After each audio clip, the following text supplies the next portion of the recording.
Oh, it's you. Come on in. Welcome to the Scumm Bar.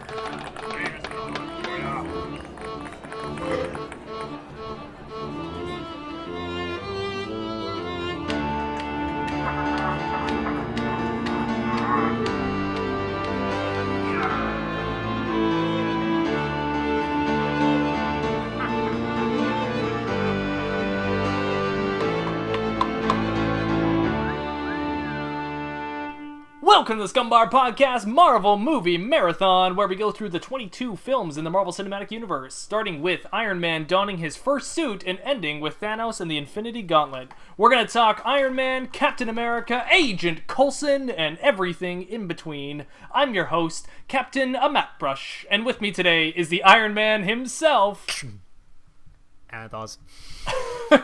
I wasn't sure whether I should be human or should I be the heads up display, but then neither of those is what I sounded like, so it really doesn't matter. Also, sorry, I was also distracted. I think you said 22 films, but there are 23, aren't there? Well, there's only 22 in what we're going to be doing, so it's a good thing you pointed that out, because the Spider-Man Far From Home film is the 23rd film, but it's not technically in our repertoire of films we're going to be covering. Anth0z, before we go any further, I must warn you. The Scumm Bar Podcast will contain spoilers for this movie and the entire Marvel Cinematic Universe. Oh, thank you. No problem. Also, Anth0z, just know that if you enjoy the Scumm Bar Podcast, be sure to leave us a like, subscribe, or comment on any of your favorite podcasting platforms. We're everywhere that you could think we could be. Well, thank you. You're full of answers today. Wow. Yeah. I've got them all. I actually studied and got ready for this because I'm so excited for this Marvel Marathon thing we're doing. You studied the book of answers, and so you can apply it to everything. I tried really hard. All right, Anth0z, let's move into it. So, this week for our Marvel Movie Marathon, we're going to be talking about 2008's Iron Man, with Robert Downey Jr. beginning his long career as Tony the Man Stark. Tony the Stark. Tony the Stark. Tony Man. of House Stark.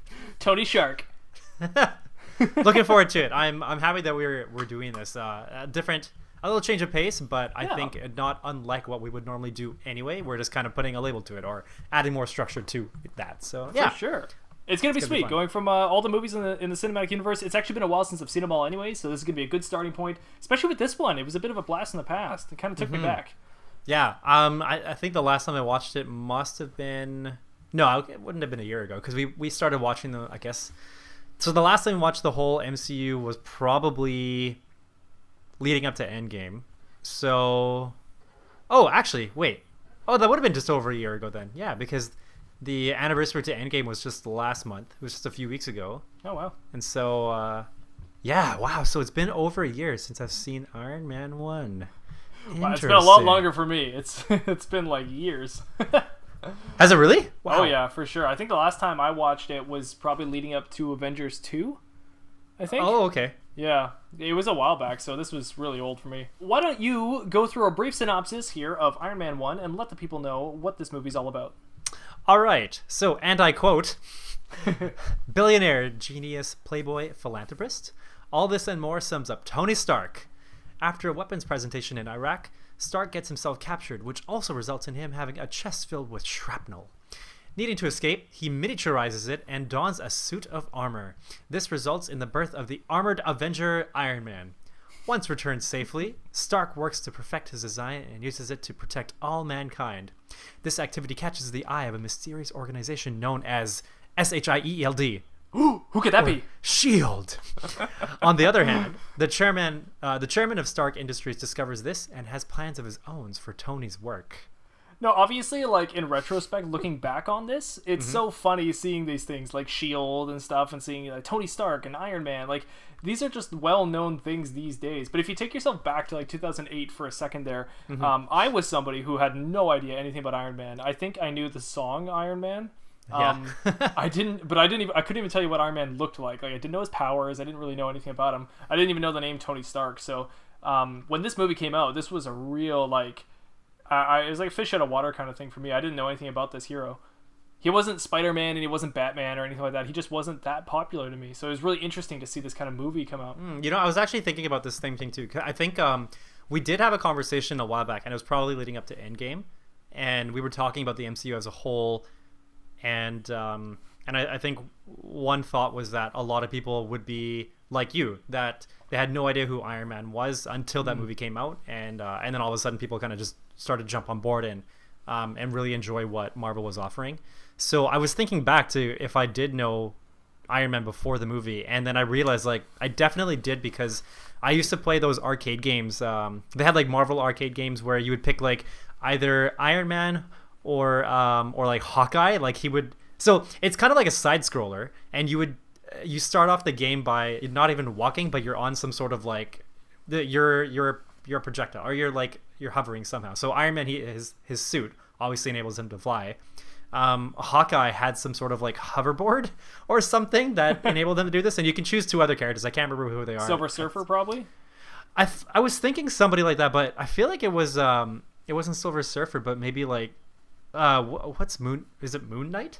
Oh, Moon Knight. Yeah, I don't know much about him, but I've seen images of him. Yeah, so somebody that's also like a monotone, creamy white character. Right. But other than that, I'm sure I saw variations of Iron Man in like when I would watch the Silver Surfer show or Fantastic Four, because like they had these cartoons back then in some form, right? Or the Fantastic Four would show up in the middle of like a Spider-Man episode or an X-Men episode, yeah. Something like that. So I'm sure I saw him in one of those cartoons. So I had some idea of what he was like, and but you know, I also had a few really old comics. So the Iron Man that I was used to was the one who looked like, you know, his armor didn't look so decked out. It looked like it was red and yellow spandex. That's what I was used to. Yeah. That was my image of him. That's actually a really good point. And I did play Marvel vs. Capcom, so I guess I knew Iron Man from that. That's right. Yeah, exactly. Yeah, so I guess I knew his moveset. I never even realized that until you just mentioned it. But yeah, of course, I would have known him from that. And then also, what was that Marvel RPG game that was popular on PS2? Ultimate Alliance. I played that as well, and that was before these movies too. So I guess I would have known him from those, but still not enough to really know much about him. Like, I actually knew Doctor Strange better than Iron Man, and still I didn't come from the comics for the background at all. I just knew the 90s cartoons of these shows and stuff. Yeah. And that's about all my knowledge was from Marvel. My thoughts before this movie and coming into the theater for this movie, I really remember watching this movie in theaters and my thoughts on what Iron Man was going to be like. And in my mind, this movie was like a comedic hero movie, which is not at all what I wanted to watch. Like, I was, we were coming off of like Batman Begins and like Dark Knight kind of era for superhero movies. If you remember like Daredevil and like Catwoman, all superhero movies had this like dark, gritty kind of like undertone to them. Yeah. I mean, Daredevil and Catwoman were like awful movies, but they still had that like that color scheme to them, right? Like, all these movies were the dark spandex kind of look to all these heroes. And then this Iron Man thing, like by looking at the trailers, it looked funny, and I was like, that's so. It was such a bizarre take for a hero movie, but you couldn't not watch it. You had to go see it. So I do remember going into the theater being like, how is this gonna work? It's like a funny hero movie. I wanted like beat 'em up and like action and really dark and gritty and really melodramatic is what I was looking for. And man, that's not what I got at all, but I was really shocked in the theater for sure. This one seemed the least comedic out of all the MCU movies, right? And I don't know, I'm not really sure why exactly, but maybe it's just the delivery of the comedy, the way it, I mean, like Robert Downey Jr. he has very good delivery in all of his lines, right? And I think all aspects about Tony Stark works for the way he can deliver it. Like he's almost like funny without trying to be funny, but maybe that's not even the best way to say it. But whereas if I think about something like Thor Ragnarok, I mean that's probably the most extreme in terms of a comedic MCU movie. Yeah. But the approach to the comedy is completely different. Also, it's directed by Taika Waititi, so he's got a different eye for that kind of stuff. So, and also a lot of that was improv. But anyway, with this one, I remember watching it when I rewatched it. So just before Endgame came out, thinking that wow, this was not that it was a dark movie, but it was darker than I remembered because I got so accustomed to how the rest of the MCU movies carried the stories. So let's dive right into it. So going into Iron Man here, Act 1, Beginnings and Creation. We gotta go. Come on, move with me. We got a plan, and we're going to stick to it. This was always the plan, Stark. Come on, you're going to go see your family. Get up. My family is dead, Stark. I'm going to see them now. It's okay. I want this. I want this. Thank you for saving me. Don't waste it. Don't waste your life, Stark. So I wrote that quote down because I love that moment. That's such a good moment. Jensen and him is just it's fun in this movie, and I like that scene. So I agree. I actually wrote notes while watching this movie, which I don't normally do, but just because of the way that we decided to structure this, I thought it would be a good idea to put some stuff down. Otherwise, it's kind of hard to remember. This was definitely one of the first notable things that I wrote down, only because I completely forgot what Tony's character was like at this point in the movie. Like, right. I thought about how selfish he's been, and how very he's always in his own head, or he's always just thinking like it's his way or the highway kind of thing, right? We see that a lot, and that was like also a major conflict in the Avengers movies. But then when we come to Endgame, and without talking too much about that, we see kind of like a whole turnaround, right? But sure. I totally forgot that in this moment he wasn't doing this to work alone. He had a plan to work with somebody. Yes. And he wanted to carry it out together. And he was already thankful for somebody risking their life for him. And he wanted to make sure that the person he was working with was able to go on and be with his family, something that was important to him. So it's interesting that we had this notion of him, and maybe other people like me forgot in the midst of watching the rest of the movie. So it was cool to see that. It was cool to be reminded of his character already having that aspect in him. Yeah, as far as we're aware at this moment, this is the first time he's made like a non-selfish act as a character. And it's really interesting. Somebody had I was looking through this, and I saw somebody mentioning this, and Tony gets called heartless in this first act of the movie. And there's a lot of like heart imagery, or like talking of hearts throughout this whole movie. And in this first act, I think that's really all they're trying to do, is show you how heartless he is, and how, well, selfish is what we're calling it, but how selfish he is, because they have to break him down so they can build him back up anew. And we'll see that obviously throughout the whole film, and then we see it literally later on in the film, as we'll get to it, when he gets his literal heart ripped out. And he has to go and re-put in a heart to then be to continue on who he is and what he's doing. So there's a lot of like heart imagery as we get on here. But anyways, wow. Yeah, no. Sorry, I just want to interject. Like, but, of course. Yeah, and the more you say that, the more I'm reminded of the Tin Man from The Wizard of Oz, and what he wanted so badly was a heart, right? Interesting. Wow, those parallels. Ooh, I never thought about it in that way. Oh. Okay, so we're starting off the movie here. There's an introduction. I love this scene. I remember it in the theater too. It's like an introduction army kind of scene here, and we've got all these Humvees going down the desert. Tony's kind of making some jokes to the guys. You remember that no gang signs line? That became so popular to everybody. Yeah. No, gang signs. Yeah. Does the peace. Everybody likes peace. I like peace. Yeah. He's so good in this moment. He's so like magnetic, you know? Like he's a really good personality. He's funny. You like him. I love how he's also just like mean, but it's a funny mean somehow. When he's like, good Lord, you're a woman. Yeah, exactly. And then he kind of recovers, like, but I guess that's what we're going for these days. Yeah, exactly. Right? Like I thought he was a soldier first. So it's interesting. Actually, I thought they did a really good job with this movie, really presenting the layers of Tony Stark, like showing what his personality is like. Yeah. They didn't take the whole first act to do it. They did it within the matter of like, I don't know, like the first 10 minutes or something. Yeah. Like you already get a good feel for what he is like. So, and when I don't know if you remember when the explosion happened. For me in the theater, when that happened, like I jumped so high in the theater because I wasn't expecting at the very beginning of the movie like this huge explosion to happen, kind of thing. But it's like instantly he's in a combat zone. Like they threw it right into an action part of the movie at the very beginning, and they teach you so much in that moment when he's incredibly vulnerable. He's got no tools, no defense or anything. And he's instantly trying to hide behind a rock. But I just want to point out, it's kind of funny. I thought these terrorists, like, they're trying to keep him, from what I can understand, they're trying to capture him alive, right? It's very strange how they, like, blast that one dude with a shotgun, and, like, all the shrapnel and everything goes through the Humvee. And I was like, it's like point blank range. And I was like, are they trying to keep him alive? Because they're doing a horrible job of it. And then they shoot this like IED thing like right next to him, and it luckily doesn't go. Oh no, it does go off. It does go off. Yeah. Yeah. That's what causes the shrapnel to go into his chest. For right? sure. Yeah. But I was like, what a horrible job they're doing at trying to keep him alive to then make him work on more Stark Industries stuff. Like it just seemed like a weird plan, unless it was not thought of before. Like maybe it wasn't premeditated. I'm not too sure, but I don't remember if they mentioned it in the movie or not, but I just thought it was really weird if they're trying to keep him alive. No, they were, because then later on we find out that Jebediah had set that all up, right? Like they wanted him to capture him. So and that's what I think I thought, yeah. I guess and one thing I I was thinking of during the movie was that I don't know if very often we get this in the MCU movies, but it seemed like there were two main antagonists. One was presented to us in the beginning, and one wasn't revealed until later on.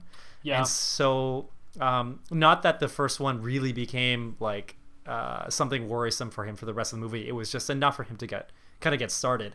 But yeah, with the I think they're called the Ten Rings, the like that faction of the terrorists. Oh, yeah. The Ten Rings. So they to me they kind of symbolize, like, in the way that you said that, you know, they were doing a terrible job and they definitely weren't organized. They're not like special forces. They don't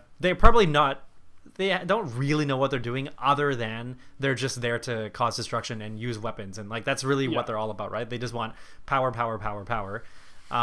which isn't unlike Obadiah that we find out later on. It's just that he uses different means to gain that power, right? A little bit more manipulation, and also the technology available to him. So I think it's cool that we see that kind of theme from the first half to the second half, that it's really just that one enemy against Tony Stark is trying to get power some way by military forces and stuff like that. Whereas then later on we find out that the true enemy that is causing all this grief for Tony also wants power, but just in a different form. So it's kind of cool comparison.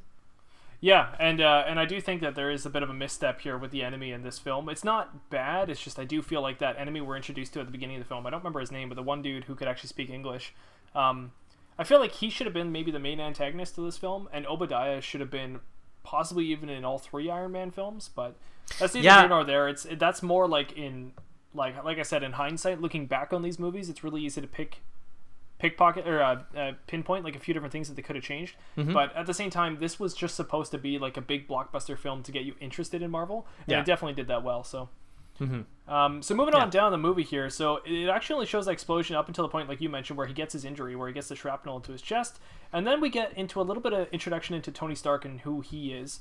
So it goes back in time a little bit, and I forgot all about this segment. It shows Tony when he's really young, and like him and Obadiah on those magazines and stuff like that. And I forgot all about that, and it was really interesting to see like the whole like Tony Stark, the new and up and coming like genius. It shows him with like Bill Gates and stuff, and I was like, oh, that's interesting. But what really confused me, and I don't know if they answer this, but how old is Tony Stark? Like while we're watching him in these movies? Good question. Because it made him seem really young and rising up there.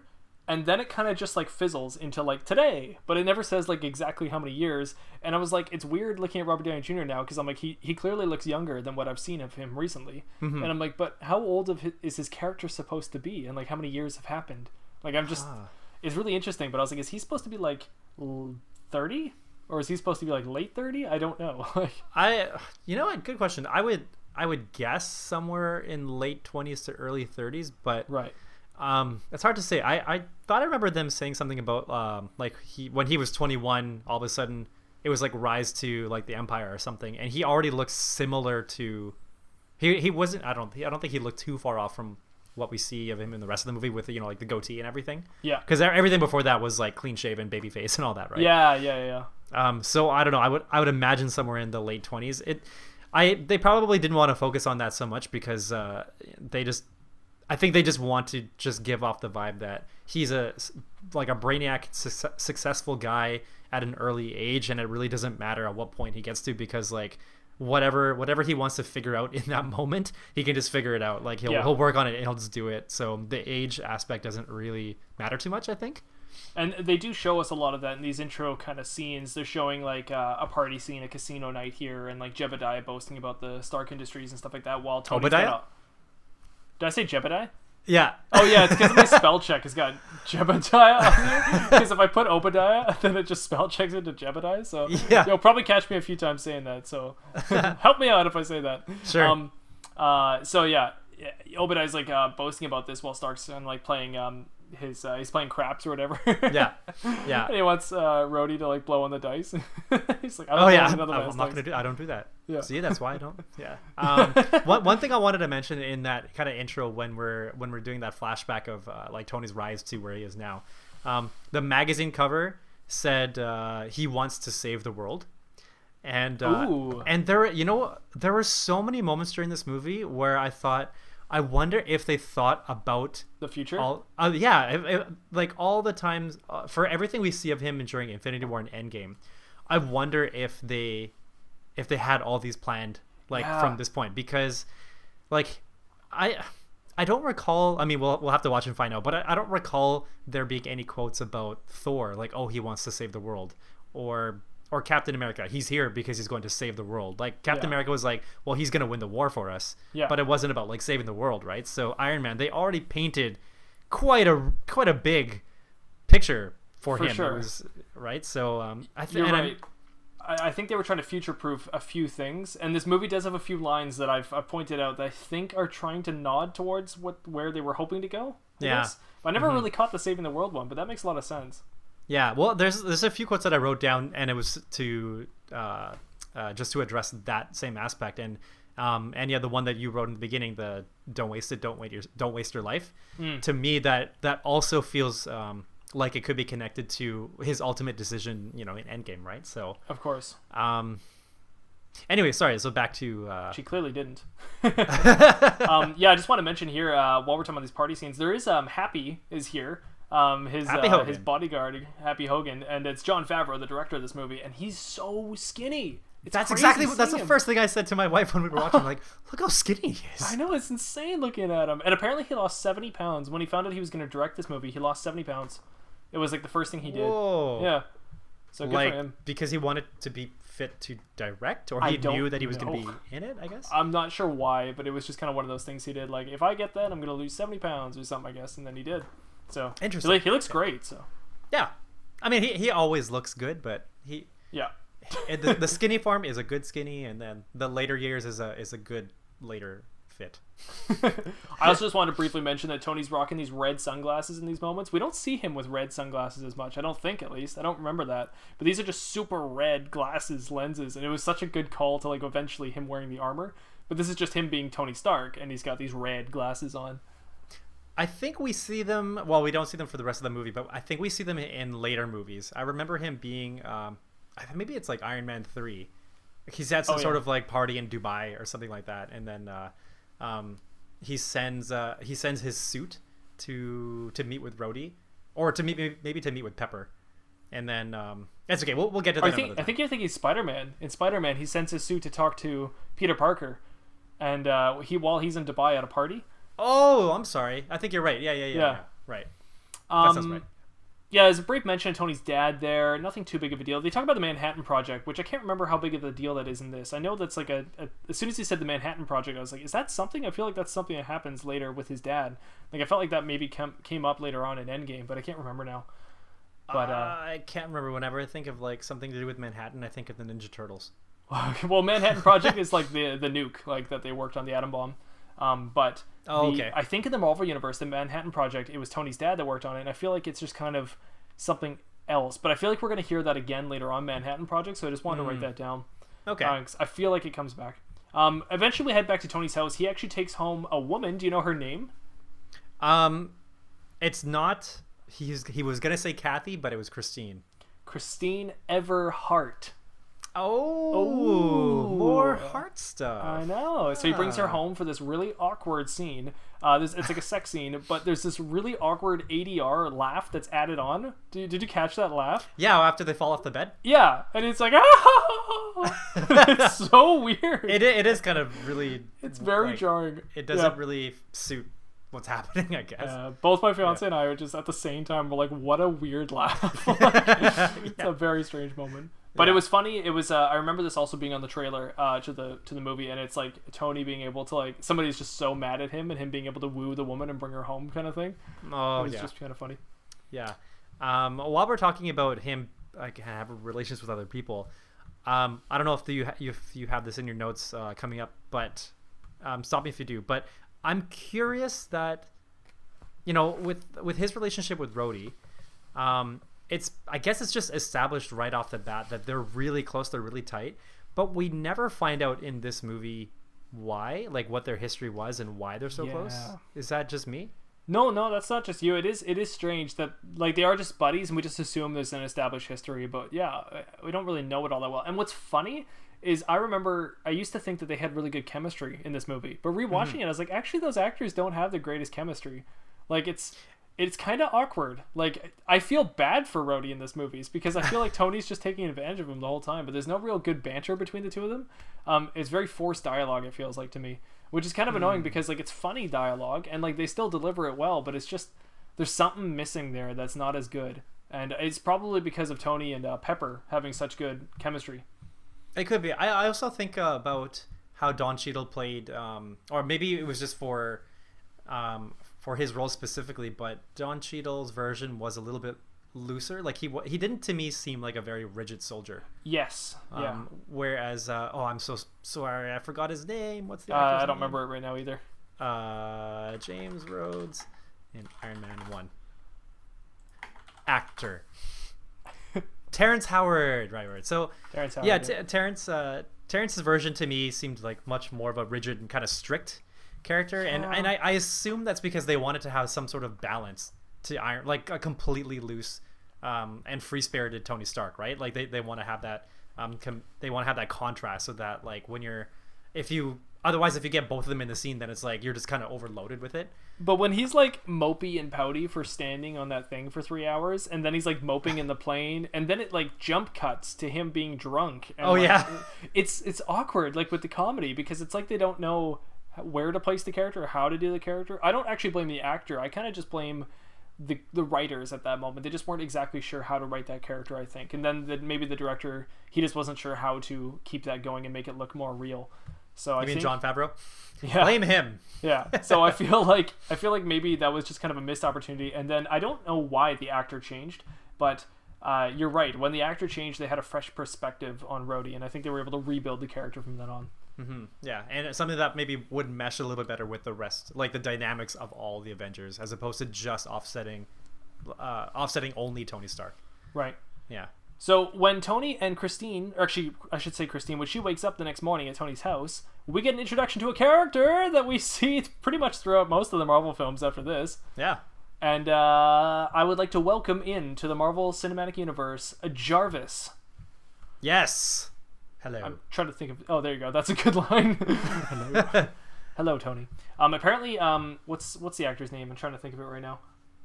Oh, I'm so bad at remembering. Oh, I know. I'm horrible at these names, too. I shouldn't have asked. Anyways, that actor, I can't remember his name at the moment. Paul Bettany. Paul Bettany. Apparently, he did all these lines in 2 hours. He didn't actually even know what film he was doing it for. So... What? Yeah.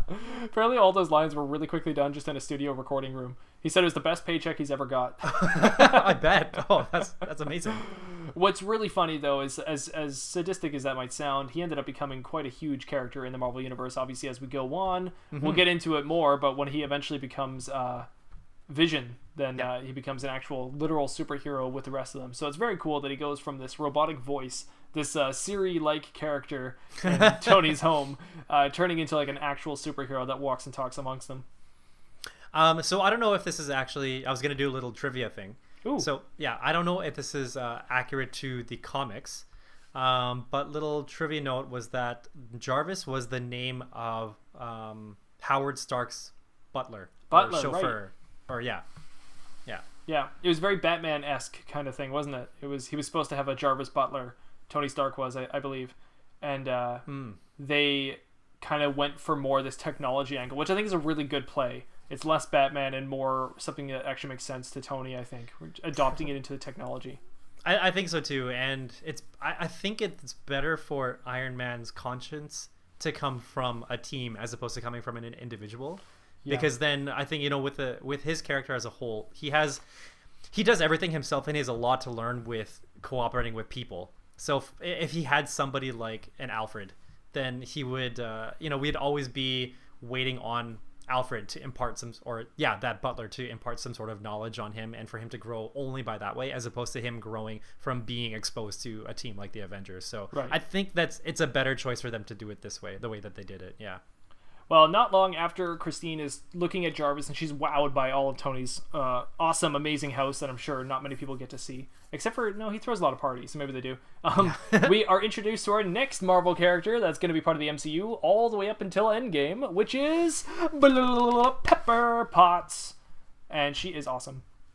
Yeah, I think she does a great job. Her character throughout the movies definitely changes, but I like her. You can already see that she is what keeps him grounded. For sure. She's such a good like most of the heroes, as we'll see in the early Marvel movies, well, actually probably all the Marvel movies, there's always the counterweight character. There's always like the other character that kind of counterbalances them, and Pepper is perfect for Tony in this. And the two actors have such good chemistry in this movie that it's insane watching them talk. It seems like a real conversation, and I just love that. But Pepper's first line, where she gets to say that she sometimes takes out the trash, and she says it to the woman, that's so good. So good. She gets such a good line against her. And then I just want to briefly mention, she actually mentions to Tony, they're talking about a painting that they want to keep at the house, and it's a Jackson Pollock painting. Can you think of another Marvel movie that they talk about a Jackson Pollock painting? It's probably not one you're thinking of. Definitely not. Is it Ant-Man? Weirdly enough, it's Guardians of the Galaxy. Oh, really? Yeah. It's what's his name? Star-Lord. He's in the place that all of the Guardians are seeing like his ship for the first time. And he says, he's like if you get a black light and look at this place, he's like, it's like a Jackson Pollock painting. Oh, okay. All right. Okay. Yeah. So I thought that was funny. I was like, oh, weird. There's a weird reference to the same kind of artist in two different Marvel movies. Yeah. Well, they probably wanted... I assume that they do that a lot. It's a matter of if we catch it or not. Yeah, I guess. I don't know if that one's intentional or not, but it just was something I noticed. So as this movie kind of jumps around a bit, this is really interesting. So as we know, it went from that weapons demonstration thing at the beginning to where Tony got hit with a shrapnel. Then it went back in time to tell us more about who Tony is and really build up his character. And then it drives us right back here to the weapons demonstration again. And this is probably my favorite part of the film, when Tony is doing his whole speech about the weapon demonstration. I love every second of Tony talking about his weapon here. You know, the whole, that's how Dad did it, that's how America does it, and it's worked out pretty good so far. Yeah. I love that. And for your consideration, the Jericho. It's just like, it just explodes in the background. That's amazing.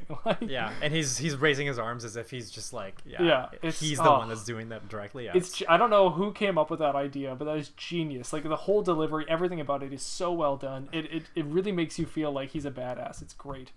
And I don't know if this is just me overthinking it, but when just after the impact of the missiles hit and the shock waves like push them, and he kind of like falls forward. He falls forward a little bit, right?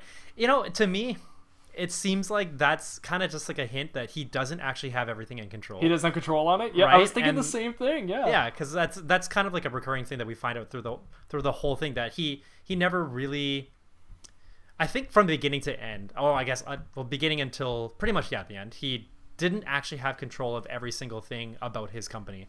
Right. So maybe that's kind of like another underlying theme besides like Tony Stark having heart or not having heart. Yeah. And trying to have control, trying to always do things his way, but really not having control at all throughout the whole thing. So for sure. Yeah. Interesting. So I have a little bit of trivia here as well. So Jon Favreau wanted Robert Downey Jr. apparently because he felt the actor's past was right for the part. If you know, Robert Downey Jr. has kind of a broken history, a lot of drugs and alcohol abuse, unfortunately, and then he recovered from it. But it's all well known and documented, which is kind of similar in a way to Tony Stark. So Jon Favreau said, the best and worst moments of Robert's life have been in the public eye. He had to find an inner balance to overcome obstacles that went far beyond his career. That's Tony Stark. Robert brings a depth that goes beyond a comic book character having trouble in high school or can't get the girl. So he's really bringing this character to life. And Jon Favreau saw that immediately, and I think really it's because of Jon Favreau's eye to say it had to be Robert Downey Jr. is really what made this movie, because it is Robert Downey Jr. that makes this movie. And watching that scene with the whole Jericho is where that's where you know, because I feel like that's one of the scenes that we're writing in the writing room. They're like, this has to nail it. Like whoever this is, they have to nail this scene, kind of thing. Yeah, and, definitely. It's perfect. I think that's really well said too. Just the description of the character that goes beyond a comic book character having trouble in high school or can't get the girl. Because I think that is kind of like a recurring. It's almost like a cliche thing of how somebody overcomes an obstacle and then becomes like more than what they were, right? Yes. becomes better. So I think that's a good way to put it. That's cool. I also have an out there theory. I feel like they were going for a Star Wars motif. Probably not, but just hear me out. Tony's father is dead, and he talks to Obi, his father's friend, as a mentor. Eh? Wait, and what? He calls him Obi for Jebediah. What he does it briefly. He goes Obi. So he talks to Obi, his father's friend, and Obi's kind of his mentor in this movie. Also, Jon Favreau directed The Mandalorian. Think about that. Think about that for a second. Interesting. Yeah. Okay. Out there theory. I think it's related. I think Star Wars and Marvel are going to be interchanged. It very well could be. I mean, if there's one thing that we can learn from these movies, like any of the MC movies, is that anything is possible. There's that, but there are callbacks to tons of stuff. There's tons of Easter eggs. I mean, like I feel like the MCU is just all about or just like nerd life in general is all about callbacks to something. So, yeah, very well could be that. I think you're onto something. So now we get to the end of Act 1, which is the end of Acts is really where it transitions into the next act as well. So the end of Act 1 is where we start to see Tony Stark have a change of heart. And this is where, as we mentioned before, he's meeting Yinsen, and he's imprisoned with the terrorist. And he literally had a change of heart. He did. So yeah, he wakes up and he needs a new heart. Oh, actually finds out that Yinsen had built one for him. And it's built on like a car battery or something. It's like his first heart. It's like such a lame version of the Iron Man chess piece, but it's exactly. It's some sort of magnet that is powered by a car battery. Yeah, and I don't know about you, but I love the idea of him like thinking of his dad's arc reactor and being like, I wonder if I can make it smaller. Like instantly for this moment, he's like, I wonder if I can make it work. And then he's trying it with all these parts to build this little arc reactor. It's just so cool. That and the arc reactor. Okay, so this is something I was going to bring up a little bit later, but when it comes to the arc reactor, we don't actually like they didn't go into the importance of why they had it in the first place, right? Well, they kind of just mentioned that it was something that Tony's dad wanted to use to be able to build electricity or like to power things. If you think about a solar panel, I guess.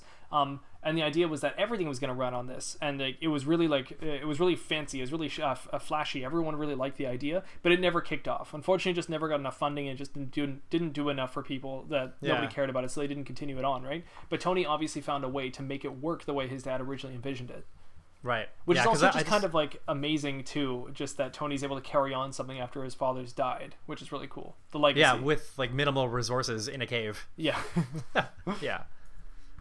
Yeah. So in these scenes we get some really, really good moments. A small thing I wanted to point out, it's not totally the same, but it's kind of a parallel between Iron Man and Captain America, where they both kind of befriend someone from the enemy, from the enemy's country almost, who's not an enemy, but who is from the same country in this kind of act of the movie. So for Captain America, he's meeting a doctor who's a German doctor at that time. Oh, that's right. And, and he's kind of like teaching Cap like some virtues and why Cap should be a good soldier. And he's the one who helps Cap go to the secret soldier serum area. Yeah, the one played by Stanley Tucci. Yeah, and it's really well done. And that's what reminded me here for Yinsen, for Iron Man with him. It was very similar.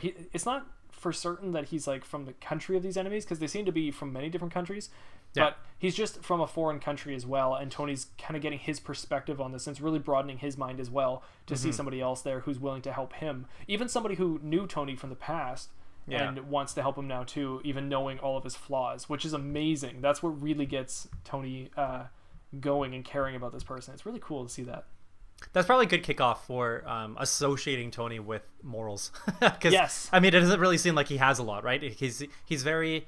Or he has morals, but they're kind of like twisted in a sense, right? Because aside from the whole wants to save the world thing, like his ideal situation for there being peace is kind of like what he says in the Jericho speech, in that he thinks that the best weapon is one you only have to fire once, which means that he's promoting the fact that you have to still use some sort of force or use some sort of weapon. Yeah. Right. So he's kind of like all about that. So it's nice that we get some sort of association with him and Yinsen, and the idea of just like, caring about people. And it's probably the beginning, I guess it is in a way, the beginning of seeing his slow journey to becoming just like a wholesome person, which it takes like a decade to finally see it, but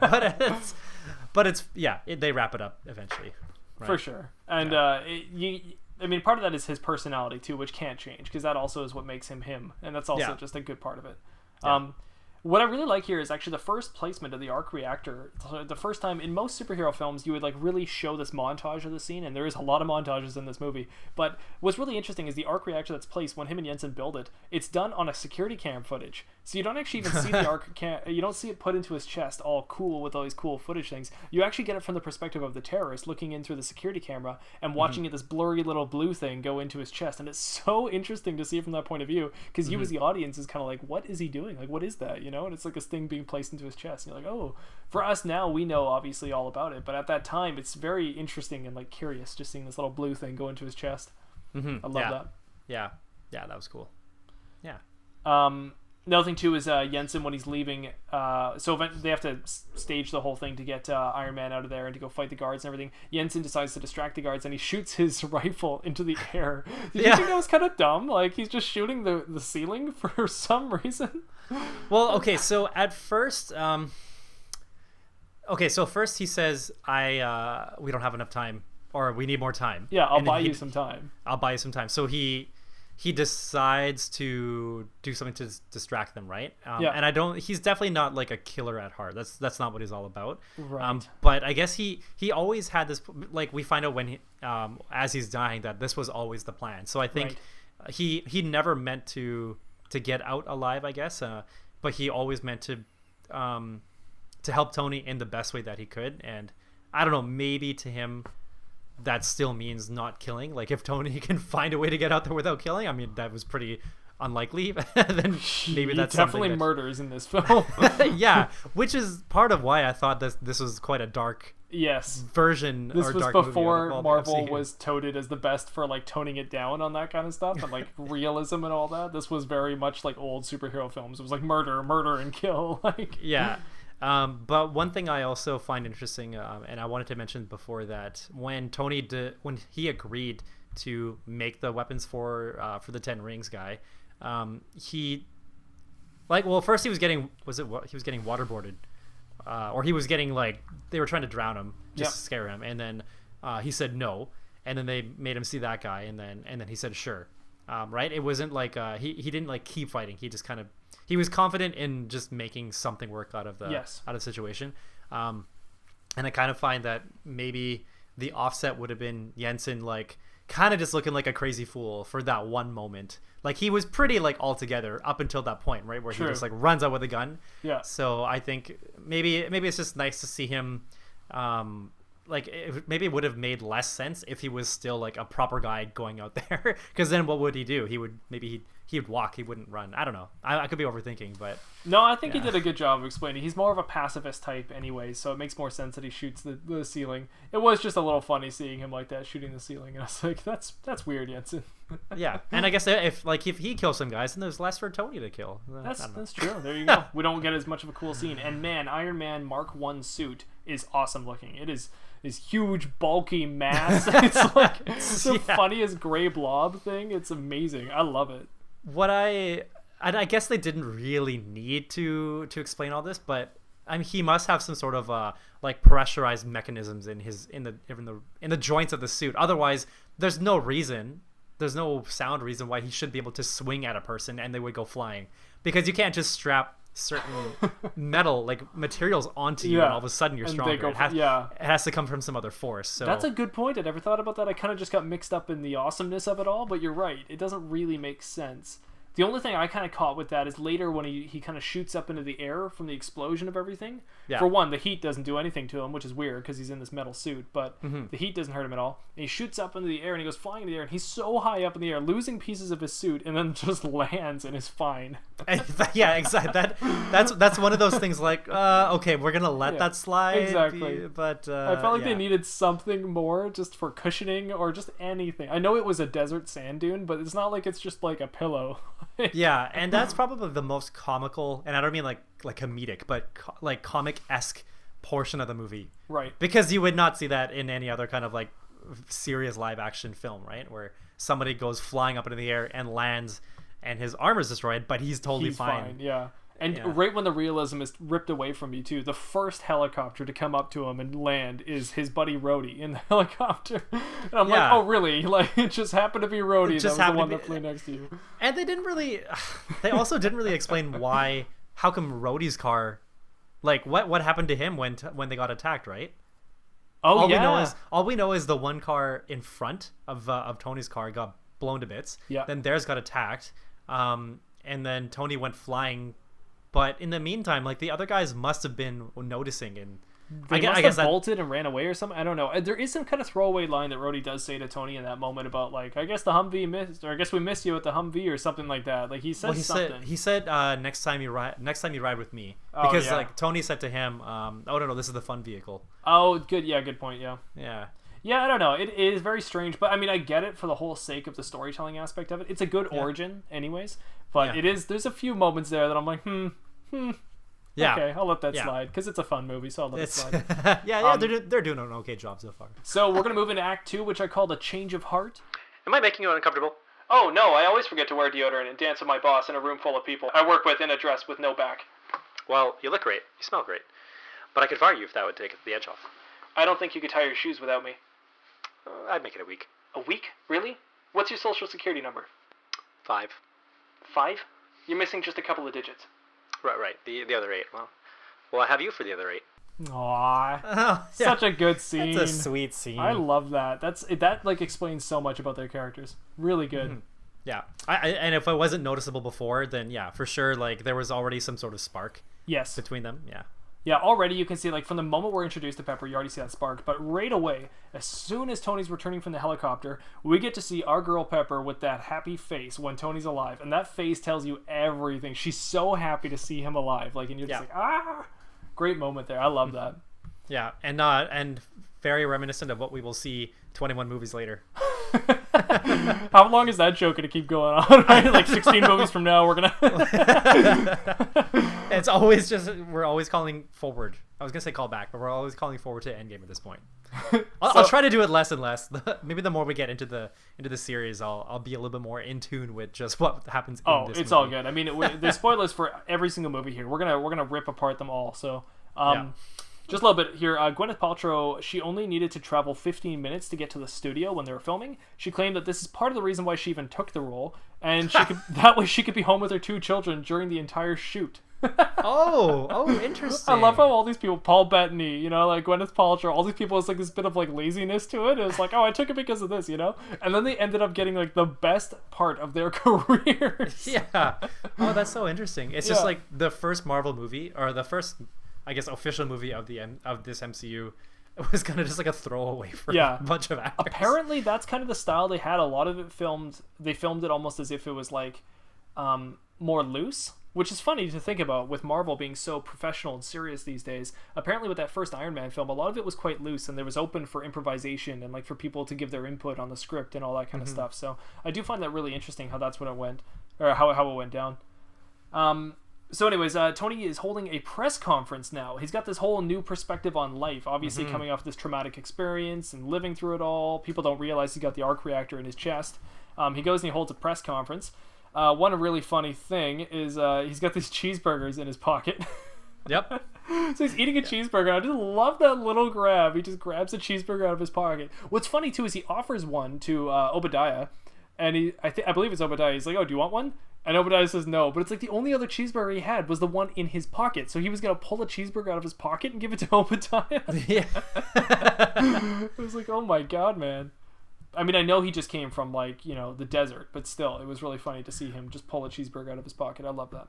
I kind of like that when he asked, like, he wanted 2 things. Like, the first 2 things that he thought of after coming back from a near-death experience, priority number 1 was getting an American cheeseburger. Yeah. Which I can agree with. You know what? Realistic. I like it. Funny. I guess probably, yeah. I mean, like, maybe, like, being like, the top of this huge corporation, you always have these stresses, so you want a little me time. And I think that was a good choice. Yeah, I could go for American cheeseburger right now too. It humbles him, you know. While we're doing this press conference scene, we get our first look at an MCU character. One of my favorites, oddly enough, but he's really good in this movie, is Coulson, Agent Coulson. He's introduced here. He talks to Pepper, and he introduces Pepper to the I don't remember what it's called, but the really long name for S.H.I.E.L.D. Strategic Homeland. Strategic Homeland. Is it integration? Oh, because they change it. They change it over time, right? I think S.H.I.E.L.D. used to be one, acronym and then they change it to another. Not that I remember either of them. Yeah, it's a long name. I've got it written down somewhere in here, but we'll get to it later. But yeah, Coulson's like introducing it to Pepper, and he's just so like, it's funny seeing Coulson there because you don't know who he is. He's just some guy at that moment, right? But later on, he plays such a pivotal role. It's like, oh, it's Coulson.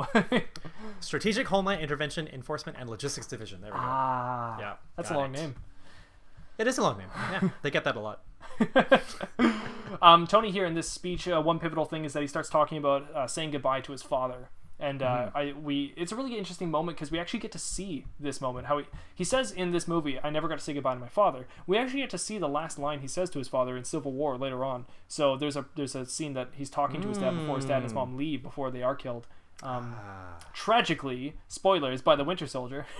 yeah. But really interesting stuff there. How it's kind of foreshadowing as well in a weird way. They probably didn't realize that's where they were going, but still, it's interesting to look back on it now. Yeah. Side note, I like how he gets everybody to sit down. Yeah. They'll talk for a little bit, and then he stands up, so he's the only one standing. just to kind of show his like position versus everybody.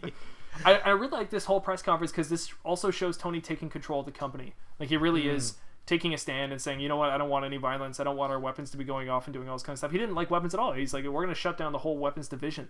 And it's a really interesting moment because Stark Industries just supplying weapons in the world. It's like, well, what do you do? It'd be like if Tesla said that they're not going to work on cars anymore.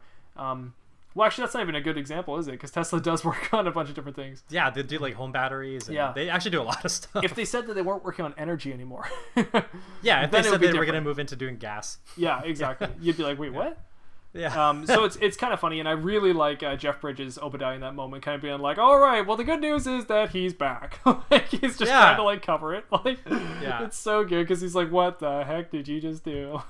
Yeah, but I think maybe that's kind of another call that, or not a call, but just to show that whoever Tony would be usurped by, it would be Obadiah, because he's the next person who, he was there since his father, so he knows the ins and outs of everything. And if anything, I would have thought that he, knowing how much effort he probably put into it with Tony's dad, that the Stark Corporation or Stark Industries to him was kind of like his own baby as well.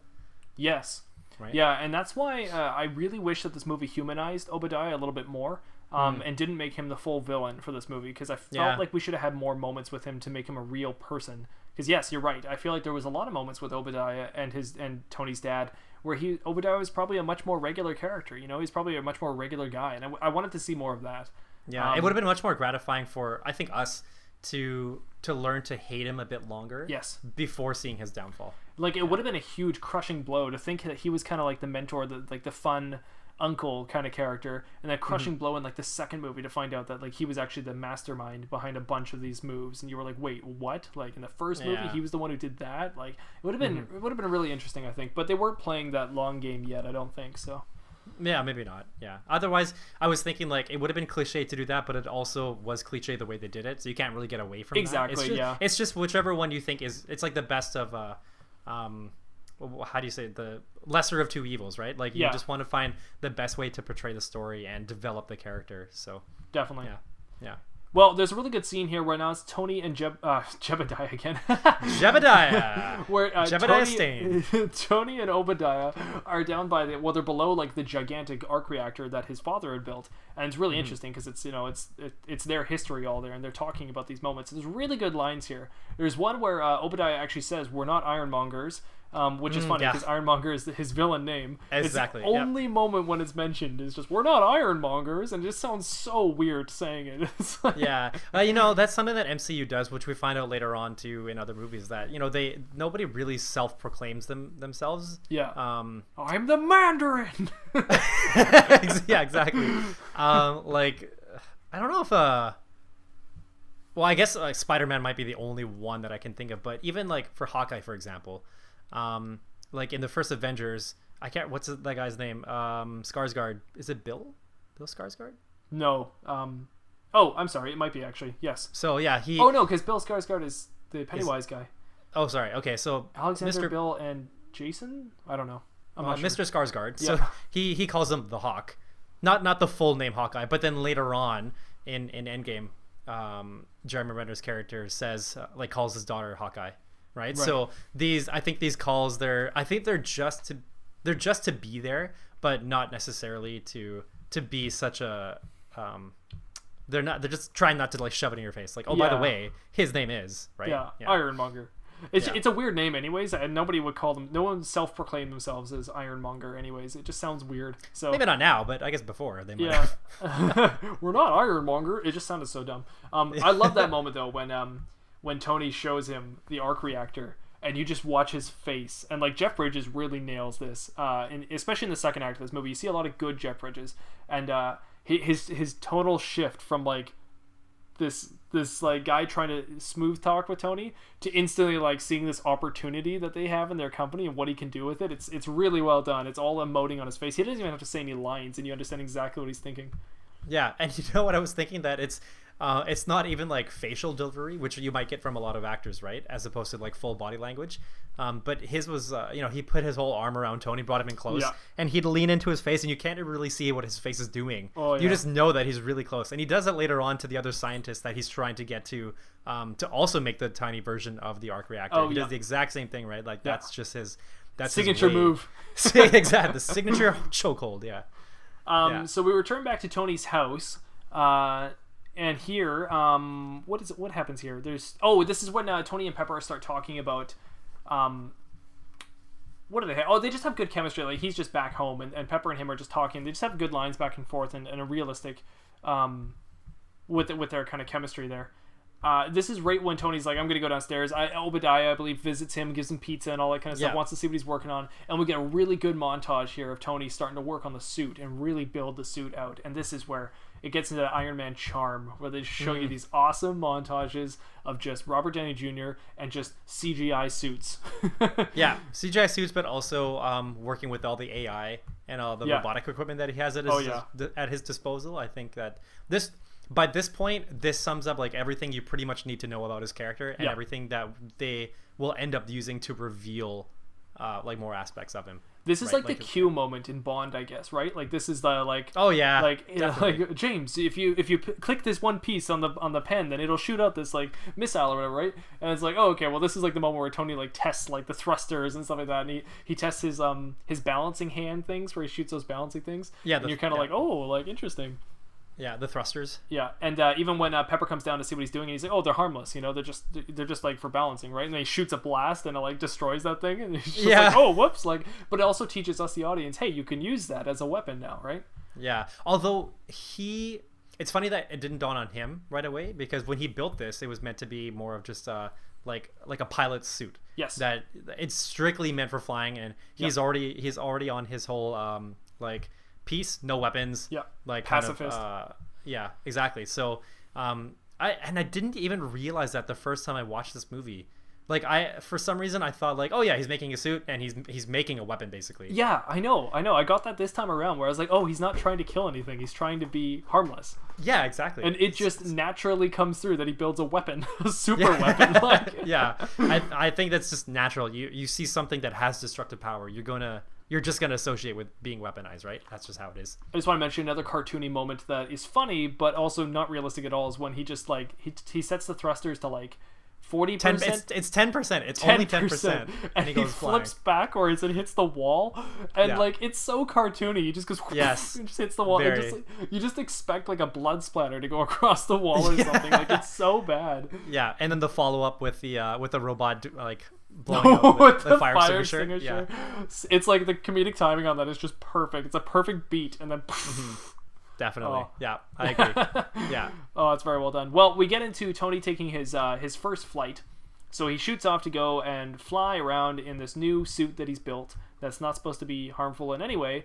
And very first thing he does is I guess he flies around and he has fun and he enjoys it all. But he does this weird, like, suicide mission thing where, like, Jarvis is like, all right, come down now. And he's like, no, I'm going to keep rising up into the air. And Jarvis is like, all right, no, you should come down. And he's like, no, I'm going to keep going. Like, and eventually, of course, he ices his suit and then he loses, like, power. And it's like, what were you doing? Like, like his first flight, he even says, like, sometimes you gotta run before you can walk, and like all these things that make no sense to me. I know, and it's just pure ego. So again, just like, this is how Tony works, right? Like, whatever he says goes. If he sets his mind on something, that's what he's gonna do. Yeah, because what did he say? He asked, he asked, what's the world record, or what's the world record for the like highest, I guess, altitude? Yeah. For a fighter jet, and then he says, well, we're gonna break it or something like that. Yeah. And so he keeps saying like higher, and then yeah. And then in the suicide run, like I just feel like, well, man, if this wasn't a movie, he'd just be dead here. Like he would just fall, and then the suit would never gain power again, and he'd just crash into the ground and die. But since this is a movie, his suit gains the power he needs right near the end, and he just happens to last second pull up, almost murder some cars and stuff in the street, and get out of the way. And it's very heroic. It plays like some Iron Man-esque music, I guess, in that moment, and it's this nice heroic moment. But still, it's weird. It is interesting though, because it does actually play a point later on in the story for him to learn about this icing and all that stuff in his suit. So he is learning. He's poking and prodding, the way Iron Man does. So I definitely get that part of it. It's just it pulled me out of it a little bit with the realism part, but it is a superhero film, so whatever. Yeah, and this was Mark II, right? This is his Mark II suit. Yeah. So, so he goes through there and what was I going to say? Oh, yeah, so he's had 3... Oh, yes, him and Pepper, that was it. So Pepper changes out his heart, I actually believe, before this. So doesn't this technically makes it his Mark III suit, I believe, actually, not his Mark II. Or is it right after the scene that Pepper does the pulling of the heart? I thought she pulled the heart before he finished Mark II. Did he not? I'm not sure. Because, Mark II is the whole suit, but the heart changes. So he goes through 3 heart changes because he's got the car battery one, and then he's got the first arc reactor he builds over there. And then when he returns, he has Pepper take out his heart and give him the 3rd heart. So I guess it's a 3rd heart, but it's Mark II of the suit. So... Yeah, I don't think the heart, like, number of hearts is associated with the version of the suit. Yeah. But it's funny. It's like halfway through the film, and he's gone through 3 hearts at this moment. It's just kind of weird. It's like, wow, I didn't realize he changes his heart so much in this. But wow, what a way to put it. Yeah. Interesting. But and then he also has to do it again later on too. Yeah. Wow. Oh yeah, and then in this moment when he comes back and talks to Jarvis, there is a little throwaway line where Jarvis mentions modifications for interplanetary travel. And it's funny, he talks about that with the interplanetary travel, because it's like, oh, that's interesting. We are going to see that eventually once we get to Infinity Wars. Mm-hmm. Yeah. I can't remember what the line was, but he said, what was it? Did he say, like, we'll just account for it or something? Or what did they say? I can't remember. He says, like, some kind of measures can be taken to build your armor in some way or something like that for interplanetary travel. Okay. Yeah. And he probably... for us, I guess, like, the way you put it is accurate, because throwaway line, like, to me, like, I don't even remember it, but I guess that's also something to his character that, like, any kind of information that goes in, it's in there, and he's gonna keep it, and he's gonna figure out he's gonna figure out some way to use that information. For sure. So, yeah. We get Tony heading to a party after this. He's going off to a party. He's feeling good, and we get our first Stan Lee cameo. Yes, a non-dialogue cameo. That's true, yes. Which is fine, yeah. I thought this was a funny one. I didn't realize this is the first Iron Man that this happens, but he's Hugh Hefner in this one. Yeah. I thought that was going to be a different movie for some reason where he was playing Hugh Hefner, but no, it was this one. And he actually looks like Hugh Hefner, which is kind of funny, so... just with the glasses, right? Yeah. Because Hugh didn't have glasses, I think. I don't think he had glasses, no. Yeah. So, but it's just funny, just picking out an aged Caucasian guy and put him in a robe, and he's Hugh Hefner. Yeah. But I think that's probably like a nice introduction for those who don't already know or didn't already know Stan Lee. Just showing him as that, because I guess giving him a line might have been just also too kind of like what's the word? Not like in your face, but anyway, just it probably would have been. I think it was a good introduction to Stan Lee. Just having him do that. Yeah, I think so too. I think they did a good job of that. Yeah. And this is where we get to the party scene where we did the quotes from earlier. It's a really good scene where you got a lot of chemistry between Tony and Pepper, and they're talking about, this is really where they're more open about them wanting to be in a relationship. It really seems like Tony's kind of asking her more if she wants to take this further, kind of thing. It's like, and they get onto the rooftop, and it's actually, I didn't realize this, but it's totally Pepper that instigates the kiss. I thought it would have been Tony. You really think it would be him that like starts all this, but it's actually her that jumps in for the kiss. So I was like, oh, that's kind of interesting. Like, she's the one who took the first step really into that. So was she wasn't drunk? Did she say she was drunk? I think she mentions it briefly, but it's not like she's fully drunk. I think it's sort of they've both been drinking and she's using it as like a self-defense mechanism, I think.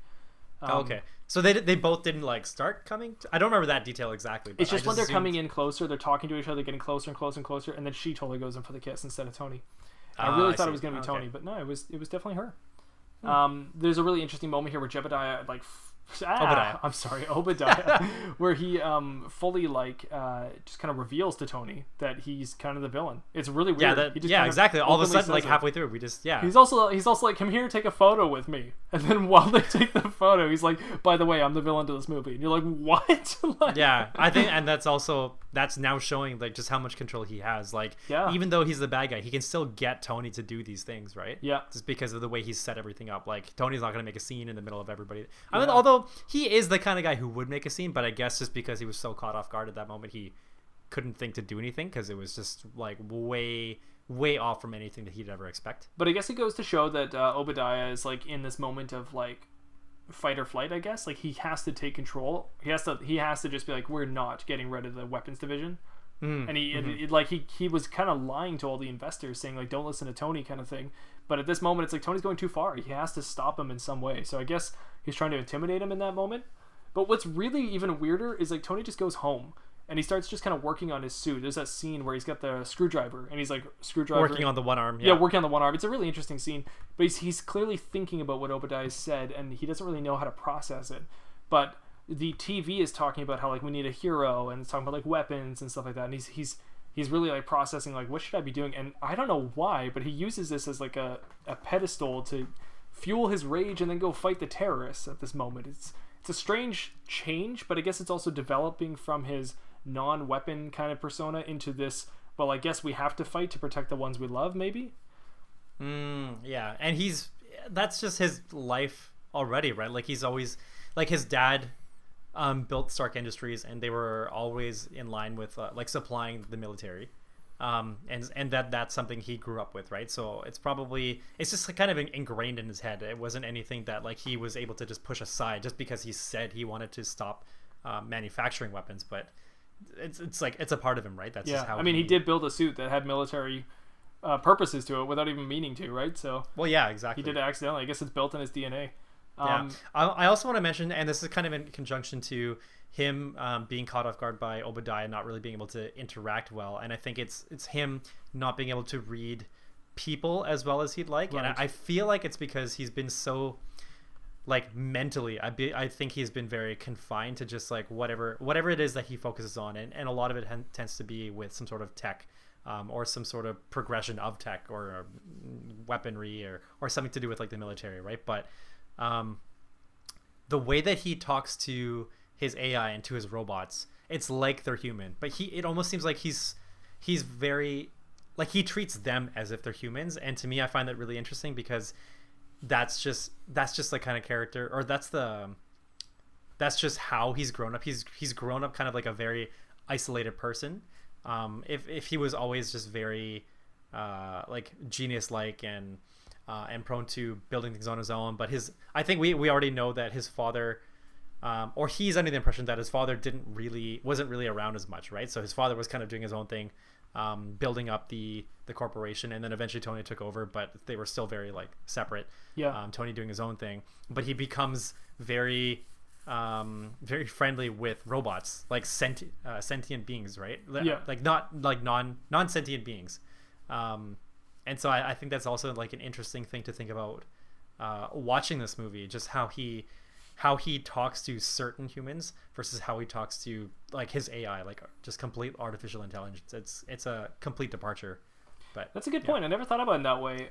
It does make it more interesting for his character to kind of not seeing Obadiah in that way, and that kind of passing by him. And I didn't realize maybe he can't connect with people on the same level, and it makes him like a weird introvert, even though he seems like he's a very social person, but it makes him very introverted at the same time. So actually, I kind of like that part of it. I can see that. So Tony goes on this murderous rampage and starts going to go kill all these terrorists that he's all mad at. One of the guys at a tank just happens to like just shoot him perfectly, that's... like snipe him out of the sky. And I don't even know how that's possible, but he's flying and a tank just blows him up in the sky, which of course does nothing to his armor, so that was cool to show how strong his armor is. But man, it was like props to the guy in the tank, and like I felt bad for him when Tony like threw a little cricket at him or whatever, and it just blew up. Like, it's just funny to see that kind of his like Tony's mental process during that, like, oh, you're gonna shoot a big missile at me, well, I'm gonna shoot a little tiny thing that's gonna do way more damage than anything. Yeah, exactly. And I love the moment when there's the terrorists and they're holding up all the people, the family or whatever, and Tony's got the lock on. And it just locks onto each of the different terrorist members and it shoots out those little micro missiles and just goes and just take them all out. That was really cool. I like that. That's instant death. Yeah, exactly. Like, he is straight up murdering people in this movie. It's nuts. And then he just blows up these facilities. Like, he's angry. He's very angry, and it shows. I don't know if we'll see another Marvel murder rampage like we did here. We might see it in the Incredible Hulk, but in this movie we saw quite a rampage. So the death toll was high. A little bit in Endgame with Hawkeye, but it's true. But on a different scale. Yeah. So he goes off on a murderous rampage and kills all these people. Great shot from the tank. That was insane. I really like the moment here where Tony's flying back home and there's the two jet pilots going, and Rhodey's kind of talking with this jet pilot doing a training exercise kind of thing, and then Tony's kind of joking around with his buddy until eventually he realizes that he may have gone too far, and then he's like stuck on the one jet pilot thing on the fighter jet. like he's like a hanging fly. on the wing. Yeah, and then one guy's like, it looks like a man. And he's like talking to Rhodey. He's like, it's me. Like, I am. That's just a really good moment.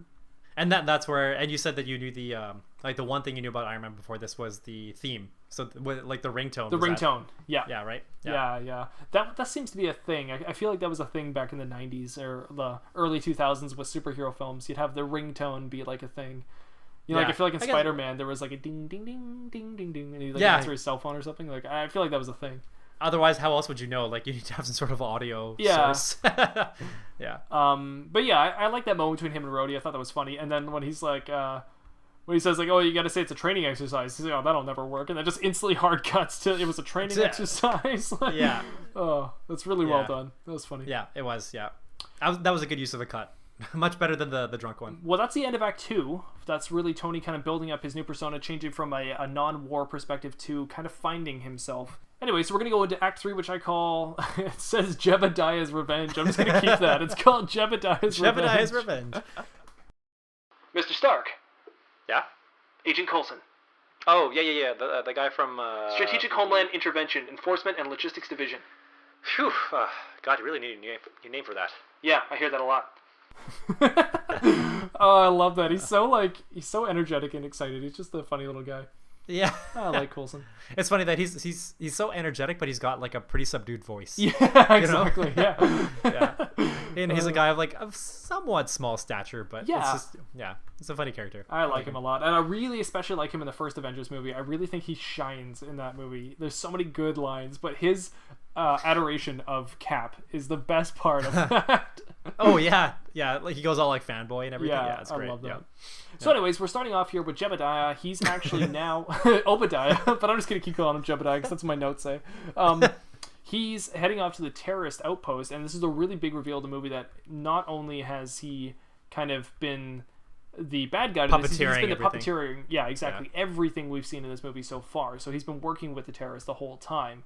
And mostly he's been kind of playing the field with this whole weapons division and sending the weapons to the enemy as well as the allies, right? So it's a bit of a common story. We see it also in like Star Wars Last Jedi and whatnot. It's kind of like the arms division to anything, right? It kind of goes and plays both sides. It doesn't play the politics game. So here he is. He's going to the camp. He's all mad that the terrorists have not been able to build up the Tony suit, and they weren't able to get Tony to build the Jericho, I guess. And he uses that little device, whatever it is, that stupid little device thing on the guy, and it's it really annoys me. It really grates me, whatever that stupid thing is. He presses a button and it's like it just like hits the guy. Yeah, they didn't say what it was called. They just said later on that the I guess it was the government or some sort of official body didn't approve of it. Yeah, and they just said that it just causes short-term paralysis, and I feel like that's the extent. Yeah, but I thought he killed this guy though. Like, did he not kill this guy? So this is something that I question too, because so he uses it twice. once against the Ten Rings guy, Yeah. and once he uses it against Tony. Ooh. Now with Tony, so he is paralyzed. We can see that that's what's happening. He can't do anything. And then Obadiah takes out his heart. Yeah. So what we know is that Tony is now dying, but we know specifically he is dying because the magnet is not there to pull the shrapnel from hitting his actual heart, right? Yeah. We're not given a sense that if he just sits there and even if he has his heart, that he's going to die from like the effects of that paralysis. So that makes me question what happens to that guy from the Ten Rings. Yeah. And if there's anything that I've learned, or maybe we've learned from like nerdom, nerd history when it comes to movies and stuff, or even comics, that if you don't see somebody die on screen, there's a very good chance that they're not actually dead. Exactly. Yeah. So when Obadiah left, we saw that his troops, like his agents or whatever, they killed. Well, we saw it off screen, but we heard all the gunshots. That he killed all of like the lackeys from the Ten Rings. We don't actually know if that went so far as to where if they shot the guy in the tent, because we don't even know if those guys knew that he was left in the tent, or like they probably did, but to me it just means that's either something that they didn't really conclude properly and it is now left for everybody to just assume like, oh, he's dead. But then if we just assume that he's dead because of that gadget, that doesn't really make sense with how it worked later on. Yeah. So I was hoping, I mean, if I were to have watched this for the first time, I would have hoped that meant the guy from the Ten Rings would then come back later on. True. But that's, this phase is over, so that's not happening. I know it is interesting, and I think it would have been better if they had him also shoot him or something like that with like a handgun. It would have made him just seem more evil, I guess, in that moment. It's just weird that he makes him paralyzed and then just kind of like walks away. It is expected that the soldiers then went in and shot him or whatever, but we just don't know, and that's the unfortunate thing. I'd rather know than not know. Yeah.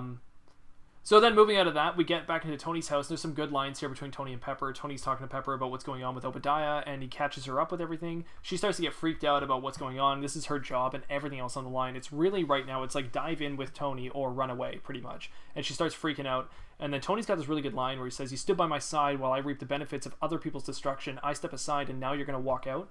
And it's really interesting. It's this great moment where he's really putting her feet to the flame. He's like, "You're going to come with me or you're going to run away." It's one or the other, And it's more than just the danger in the moment of what's going on with humanitarian rights and everything. It's also just Pepper and Tony. It's like, are you going to come with me? Are we officially going to do this, or are we just going to keep dancing around it? Yeah. And just a really good moment. And Tony says that like he has no one, right? Except for her. And then she also reveals that she has no one except for him. Yeah, and it's later such a on. good flip flop, And you're like, oh my gosh, like they're so made for each other. It's so perfect. They have no one except each other. It's great. Yeah. Really love that. Very nice. Yeah, I like that scene. It was kind of paradoxical the way that he was trying to kind of give her that ultimatum. Or not really an ultimatum, but just, explaining what his perspective was. Yeah. And his was kind of surface level, because I think his intent there was more so about like, what is he doing for, or what does he think he's doing for the world?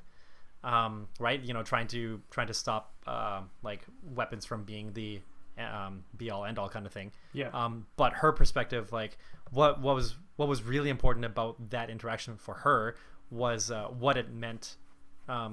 Like at what cost did that all mean? And I think that's something that she understood, but he didn't really get at that moment, right? And maybe he learns it later on. So I think I like that interaction for that sake, revealing kind of two levels to that conversation. Yeah.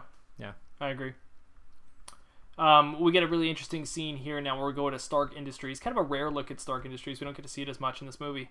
And it's Pepper going into the office there, into Obadiah's main office, and she's using his computer. His lair. Yeah, she's using his computer to try to like steal some information about, or kind of just like see the information on there. She just happens to find this terrorist information.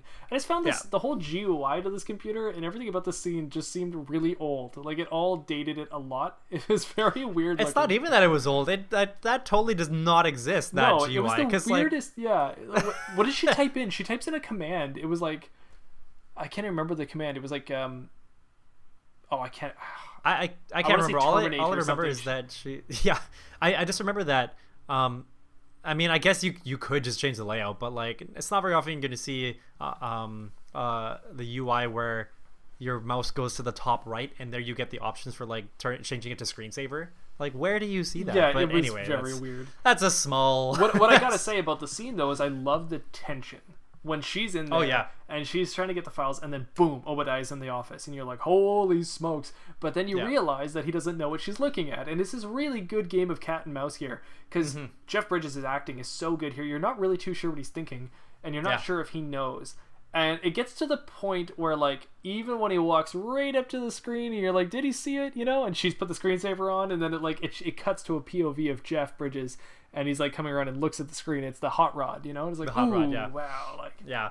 What I find interesting, and also something I didn't notice the very first or the few, like, other than this time, was so his dialogue where he says, "I know what you're going through." So he walks in and says, what are we gonna do about this? Yeah. And obviously he's implying like I've caught you. I've caught you red-handed. What are we gonna do about you? Yeah.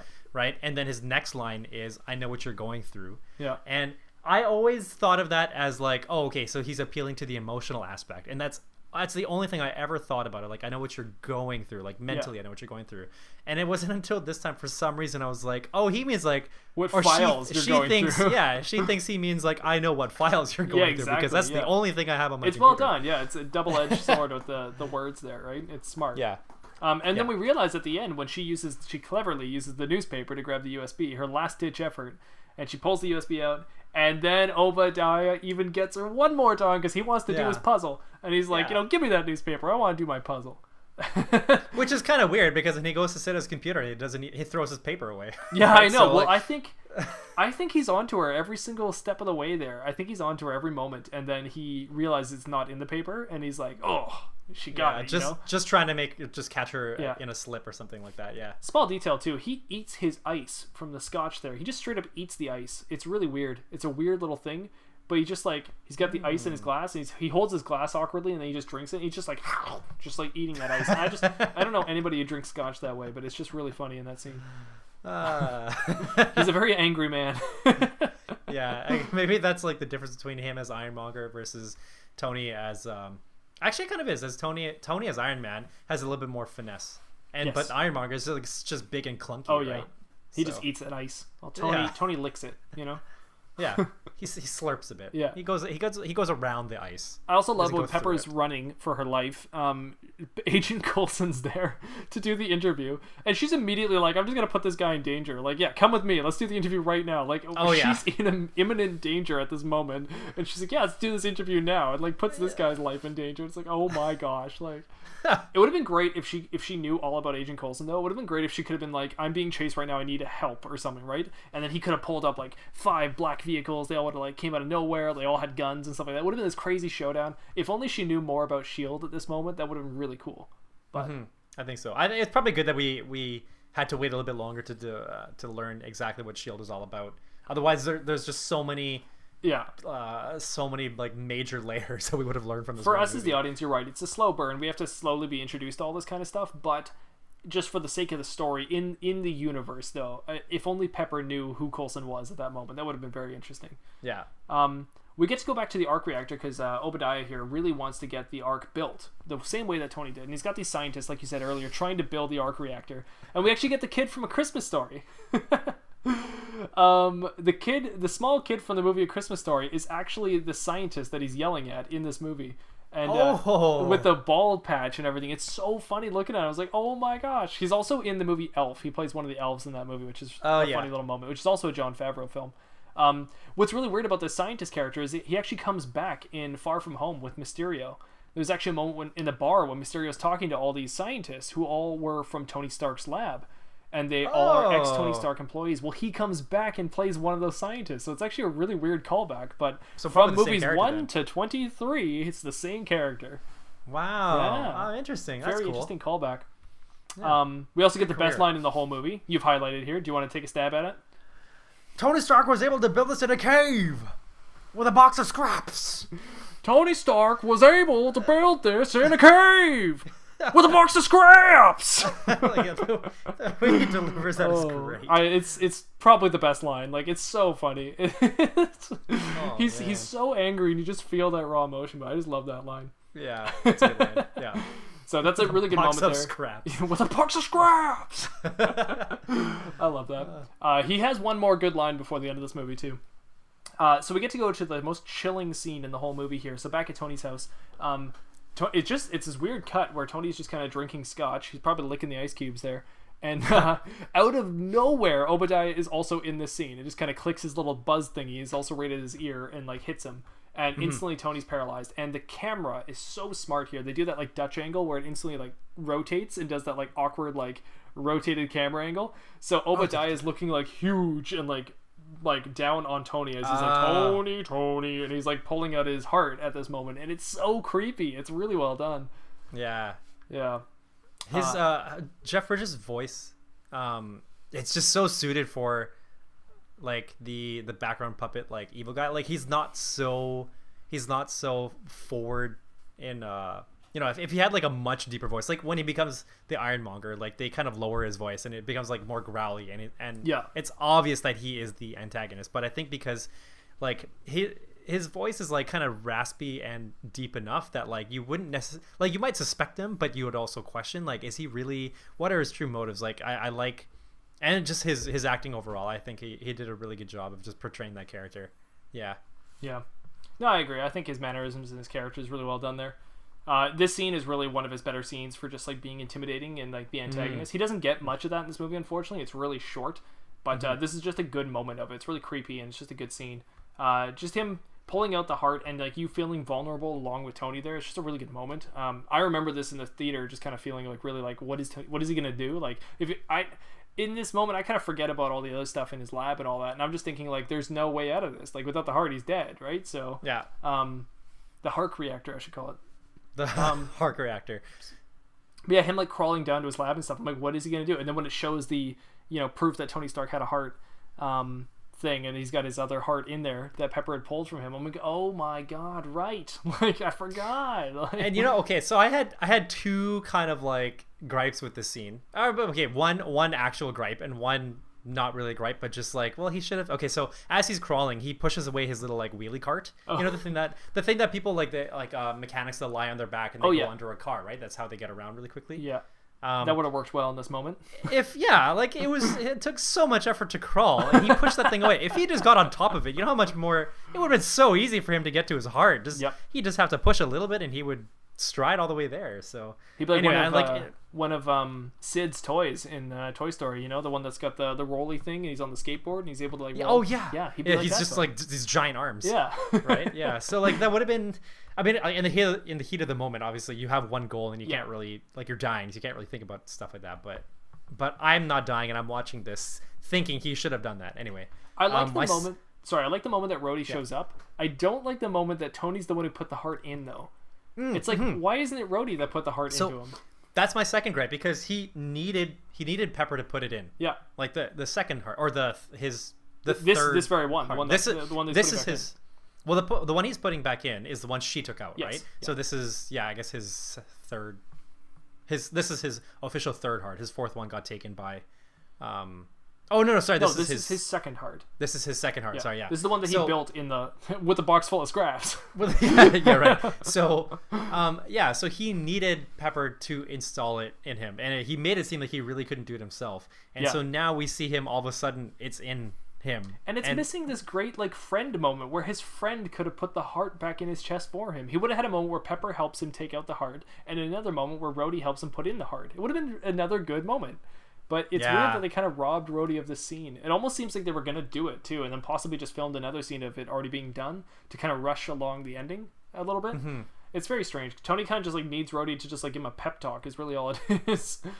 Yeah, and just be there to just like to cover stuff up for him. Yeah, even that. Like Tony's really like weirdly standoffish. He's kind of just like puts on the suit, dons the armor. He's just like clear the skies and just like leaves. Yeah, I know. Although he's like totally fine. Yeah, I must say I do like his voice though. When he's talking to Rhodey and then the helmet comes down and he's got this Iron Man voice. That's like it sounds a little bit virtual, right? Yes, but it's not like. it's not like Batman or anything where he's like totally like tonally gone. Like it really still makes sense for Tony Stark. So I love that voice change. We see it a lot more in the next movies, obviously, but it's well done. I like it. And then Rhodey obviously gets his call back to War Machine. So he looks and he goes, next time, which we're going to see this quite a bit in Marvel movies where there's like call outs to sidekick heroes. But, but this is the first one for the Marvel movies, and it's Rhodey looking at War Machine's armor. Next time. Yeah, that's kind of like an in-movie teaser. Yes.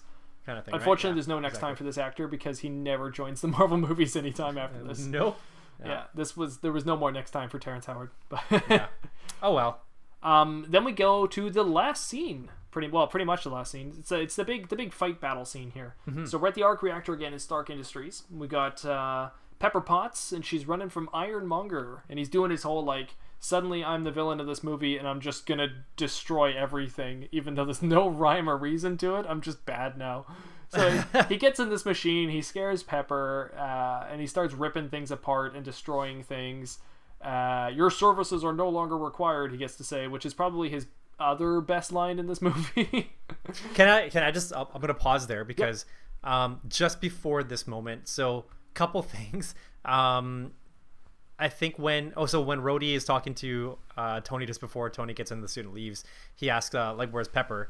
And he tells him that Pepper is with 5 agents, but she's actually with 6. So I'm not sure why that was a thing. Like, she was with Coulson plus 5 other agents, so there's 6 of them in total. Maybe Coulson isn't an agent in Tony's mind. It's no, but Rhodey is the one that says that. Oh yeah, that she's with 5 agents, and I count. I'm like, why is this little mistake there? It doesn't make sense to me. Apparently, these people can't count. Yeah, and either they wanted to kind of like separate Coulson from the rest for whatever reason, saying like he's not just an agent, like he's more than an agent, but really he is a SHIELD agent. So maybe, I don't know why this movie's trying to like hide that a little bit. Like maybe they want to make it seem like Coulson's kind of just more like a representative or something and not an agent. I guess so. Yeah, that could be.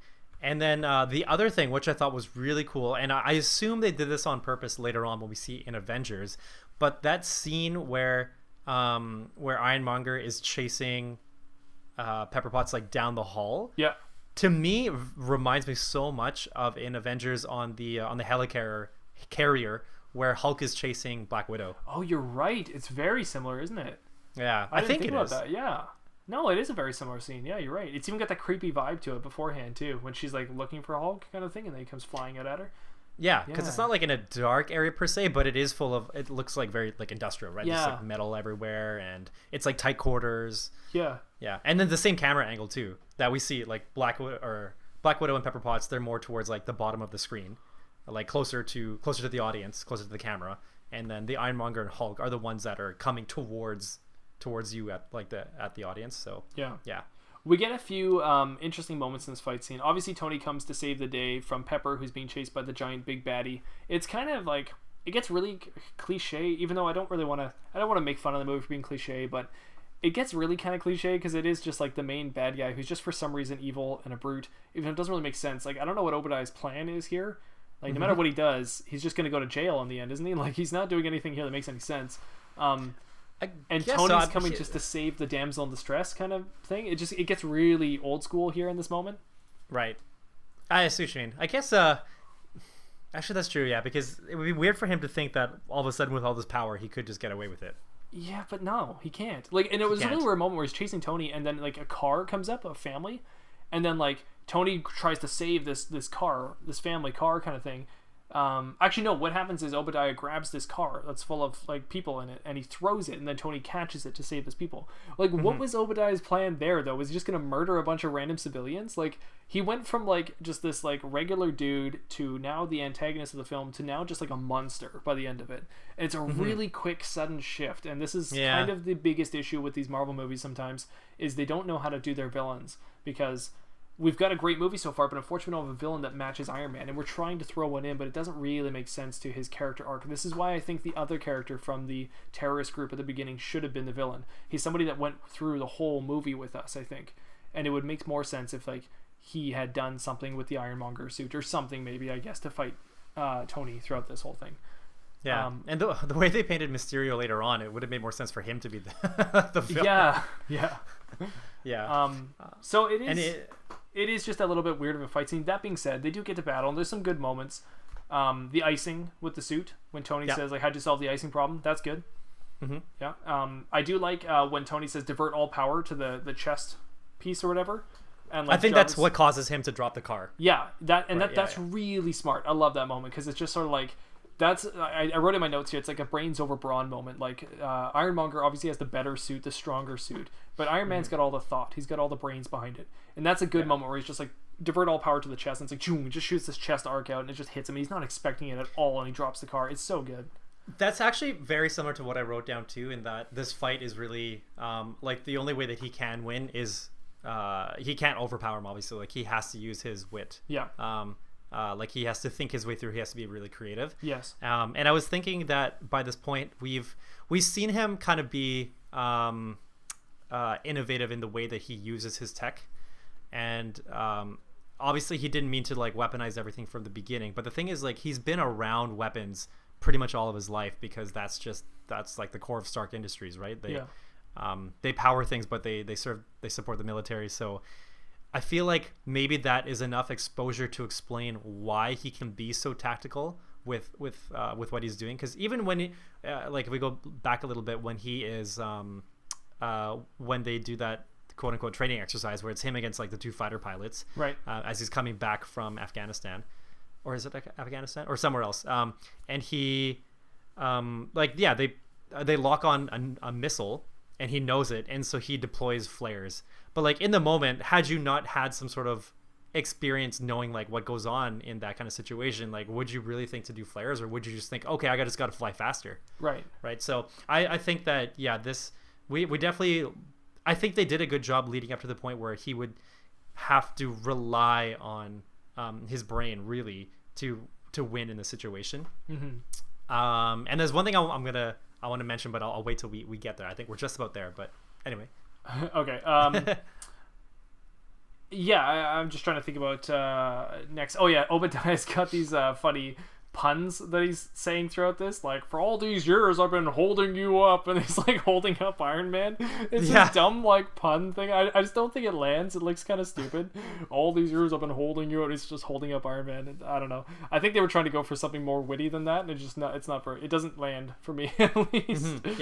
Yeah. It's a very just incomplete aspect, and it seems like this portion is kind of rushed in a way. Yeah. And then the Tony Stark never tell me the odds kind of guy, he's just like, you've got this Jarvis being like, sir, that'll never work, like, the power is not going to reach that moment, or whatever Jarvis is like complaining. He's whinging about something, and then Tony's like, don't tell me the odds, just shut up and do it kind of thing. There's all these moments where it's very like Han Solo-esque of him, and it just sounds like 3PO just kind of like harping in his ear about something, it's very similar to that. Yeah, definitely. Yeah. He also, there's something about a training exercise where he's talking to Rhodey where it's like, it's just a training exercise or something like that. But it's like, I wrote this down because I was like, in the middle of New York, it's supposed to be a training exercise. There's these two people like just like flying and destroying each other. I was like, this is also after 9/11. Like, I don't see this as a realistic thing that anybody would see and be like, yeah, it was a training exercise. Like, yeah, just doesn't really make sense. Yeah, definitely. Yeah, this whole ending, I guess, the remaining of like the third act is definitely, I guess they just wanted to like really put more of the effort into just like this climactic fight as opposed to whatever layers are necessary to be in place that are accurate to what has happened already or what should be in place. But yeah, so a bunch of throwaway stuff, I guess. There's a good moment where Iron Man, Tony Stark, he raises a hand to use his hand cannon, but he actually doesn't have a glove on anymore because he threw it away. Yeah, and it's just really good because it does remind us that without the suit, Tony doesn't have the abilities that we're seeing, like all this wow abilities. He's got the brains, but the brains are what built the suit. But unfortunately, if he doesn't have the suit, then he's just got a hand. Yeah, exactly. Interesting vulnerability there, and it's really crazy. One dumb thing is Ironmonger then decides to open up his suit so that Obadiah can like talk to him, and I understand they want to humanize him so that we're like looking at Obadiah, but I don't know why he would open his suit in this moment. Like, he just does it to be like, Tony, whatever he says in the moment, but he's like looking at Tony. It's like, okay, like you're very vulnerable at this moment. Like, yeah, I guess he kept it open the whole time up until when he died, right? So maybe they needed to have him, like, it would have been weird if he like died, but we didn't see his face, fully covered, and then they would have had to like show his because I guess maybe that would have been if they had already planned for him to die and then drop into the arc reactor and then blow up, that we would have never gotten a chance to have that like closure, if you know what I mean, like seeing him. It's a different kind of closure, but I really like the Tony brains though, and the Pepper moment where it's like Tony thinking the idea, Pepper has to execute it, and then that's what destroys him. That's a very cool idea and way to make this work. I like that. I don't like how it doesn't really make sense that Tony kind of just gets knocked aside and Ironmonger falls in. Like I get that that's like how he dies, but it just seems like a little bit too perfect. And also Pepper just knows to run out of the building in time. Like it's all so perfect to just make it so that it just works that one way and no other way could it have gone down.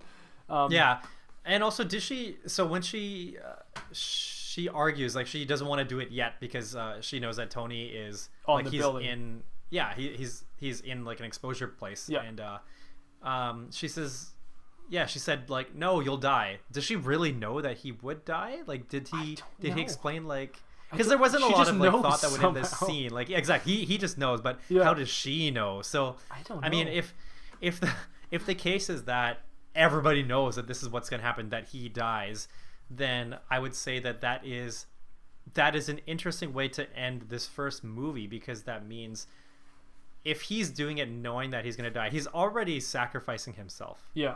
Right? Like just having himself there, like he's there probably because he wants to draw Ironmonger like to stay there. And for him to tell Pepper to do something that means that he's going to die, it's interesting that we see this in the first movie, that he's already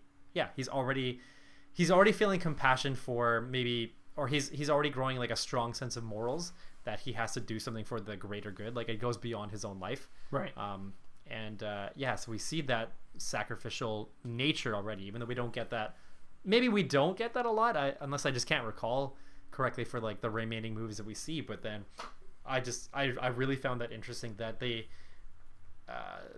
were able to do kind of this full circle thing, like this character development with Tony Stark, where he started off as a very selfish, all about me guy, and ends up at the end of the movie being sacrificing my life and not wasting it as Jensen had told him to do. Right. I mean, well, like, in this perspective, you could say that he's not wasting it anyway. You're right. It does paint him as a sacrificial character very early on, though, and I never really understood that, because we get the same parallels in the first Avengers movie as well. It's really interesting. So we're going to see more of that Tony in the future here, that heroism that only he can really do. Yeah. So outside of that, after that, we get into the final scene, which is the press conference, the famous press conference scene at the end of Iron Man. This is the one most people talk about, where he's pretty much being asked by a bunch of interviewers, it's pretty obvious that it's you, it had to have been you. I don't know who else this could have been. It could have been a bodyguard or whatever, and he's trying to read the cards that Coulson's given him. It was just a bodyguard. These cards will work. For some reason, Coulson's like, these cards will definitely work. Like, even though they make no sense at all. He's like, yeah, they're going to believe it. They'll eat it up. But then he gets to say his famous line of, I am Iron Man. And that was an interesting touch. I remember that in the theaters, because I was like kind of freaked out. I was like, what do you do with that? I was like, how do you make another movie after that? Because in my mind, all superhero movies, they had an alter ego. You know? They're concealed. Yeah. It was so weird to me to have a superhero that everyone knew who he was. But then it's funny how quickly you realize that doesn't matter. I was like, it doesn't matter for Iron Man's character at all. If he is Iron Man, it doesn't change him in any way. Yeah, that's true. And that's nice about it, about his character, that he's not that he's like a double layered kind of character, or like a Two-Face kind of character. He's just one character, whether he wears a suit or not. Yeah. And he will probably do the same actions if he could, whether he's wearing the suit or not.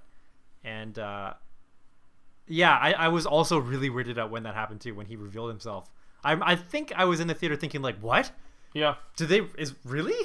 Like, was that just like a dream sequence or something? But no, that's actually what happened. We'll see these same themes of Tony throughout the whole series too. Millionaire, philanthropist, genius. Take off the suit. Or, when Captain America's like, take off the suit. What are you? And he's like, millionaire, philanthropist, playboy, all that kind of stuff. It's true. Yeah. He is Tony Stark, and Iron Man is Tony Stark as much as Tony Stark is Iron Man. So it doesn't matter as much as it might for Spider-Man and Peter Parker.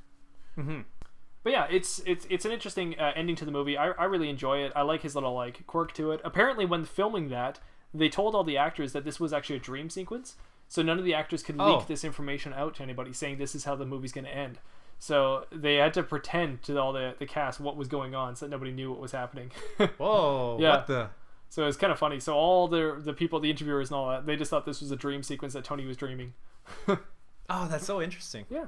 Huh. And then we get our first after credits scene where we're introduced Yes. to Nick Fury. Samuel L. Jackson is Nick Yes. Fury. Yeah. It's interesting. It's an interesting scene. Yeah, and it was probably one of the shortest ones too, I think. Yeah, it's very quick. It's kind of like, there's S.H.I.E.L.D., it's a thing, we want you in it. Yeah, I want to talk to you about the Avengers Initiative. Yeah. Boom, done. Yeah, and it's like, oh, to me, this meant absolutely nothing. I didn't know what Avengers was at the time, so when he said that, I had to go to like a friend that had read comics at that time, and he had to be like, oh my god, Avengers, like, and I was like, wait, what? Like, I don't even know what this is. I knew enough to know like what the Avengers were, and so I was excited, but I think I forgot that was happening after the next set of movies came out. I think for some reason it just didn't dawn on me, or like I just didn't remember, like, oh yeah, we're leading up to an Avengers movie. Right. I just assumed that it was like a teaser that was never meant to come to fruition. Right. And it was really kind of just like an Easter egg sort of thing. And it's just for the people who know, by the way, we know that the Avengers exist, so we're just gonna put this scene in for you. Yeah.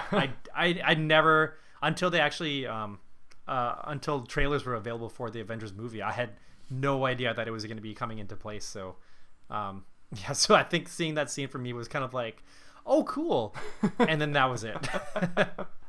It is just really interesting seeing it though, from start to finish. You know, like, here it is, the Avengers, here's Nick Fury, here it is. It's all like, I don't know, it's all beginning, the beginnings of something really, really cool. So I do like seeing that the already the parallels into the big Marvel cinematic universe. It's cool how it draws you in that way. Yeah. But yeah, it was really good. So that's our analysis here of Iron Man, 2008's Iron Man. That is our play-by-play. Blast from the past. What I enjoyed it. I had fun watching this movie. It was fun going back and seeing this. Like I said, there was a lot I forgot about, a lot of things that seemed a little bit older, but it was fun seeing Tony Stark, you know, start over again and really create Iron Man. That was cool. Yeah, I enjoyed watching it, and I'd say that it's a movie that lasts. Like, it's not dated or anything like that. I would say the only thing that makes it to me seem like it's dated is when I think just after one of the conference calls, or one of the meetings, that Jebediah calls Tony, and Tony's got this like kind of flip phone. Yeah. Or it's not a flip phone, but it's like a slide phone. But it's kind of slide and rotate screen phone, right? So it's that itself is dated, but everything else, I mean, like all the tech, all the AI, like everything that he had in this movie, he has had for the rest of the movies. It's just that over time they just make it look nicer. Yeah, for or sure. integrated a bit better, right? But otherwise, yeah, I think the movie stands. I think it stands the test of time. I'd say pretty well so far. It's been what? Yeah, it's been 12 years, right? So yeah. And it's also supposed to be in that era, so it makes sense for the time it's in. Yeah. All right, let's go into a few lightning round things here. Anth0z, what was your worst character in the movie? I guess Rhodey. Oh, wow. You know, it's just weird, his his reactions to Iron Man sometimes. It's just like, it's so, I don't know, like bipolar. Sorry, I don't want to use that term loosely. It's very like back and forth. It's so extreme that like, that's why I'm so unclear what the relationship is supposed to be. Like, I know in the beginning that that they have a strong relationship for some reason. Like, that, to me, that's how they portray it in the beginning. When they first meet, they're so tight or whatever. Yeah. Especially when he picks him up after, like, when they rescue Tony, like, next time you ride with me, and they seem like it's like they're very grateful that they found each other again, that they could be together again. That's what I get from that scene. But then for the rest of the movie, it's like I don't get that connection anymore, and I'm so confused. Like, Tony to me kind of seems like the same he's always been, but now I'm not getting that from Rhodey. Is that his character? Is that what, like, because he's so rigid, or is this just the writing? I don't know. But for me, that's, at least when it comes to like the major characters, I would have to say that he is the worst. Yeah. Well, I would agree with you there. He was my first as well, but I'll go for my second least favorite character, which is a bit of a cop out, but it's the terrorist group at the beginning of the movie. I find them all really like exaggerated. Like, they don't really Okay. seem very real to me. They don't seem like a real terrorist group at all. They're kind of bumbling buffoons a little bit. Oh, that's true. Yeah. They seem, in my opinion, like actors pretending to be like a terrorist group. Like, they just kind of seem fake to me. So yeah, I don't especially really the like guy who we think is supposed to be like the boss, but ends up not being the boss. Yes, right? He's kind of exactly. like the shorter, chubbier guy. Yeah, exactly. He's very just kind of like bumbling, and I don't like that. I thought it was kind of dumb. Mm-hmm. Anth0z, what is your best character in this series, this film? Best character. I mean, oh geez, it seems like kind of given that I would say Iron Man. Ooh.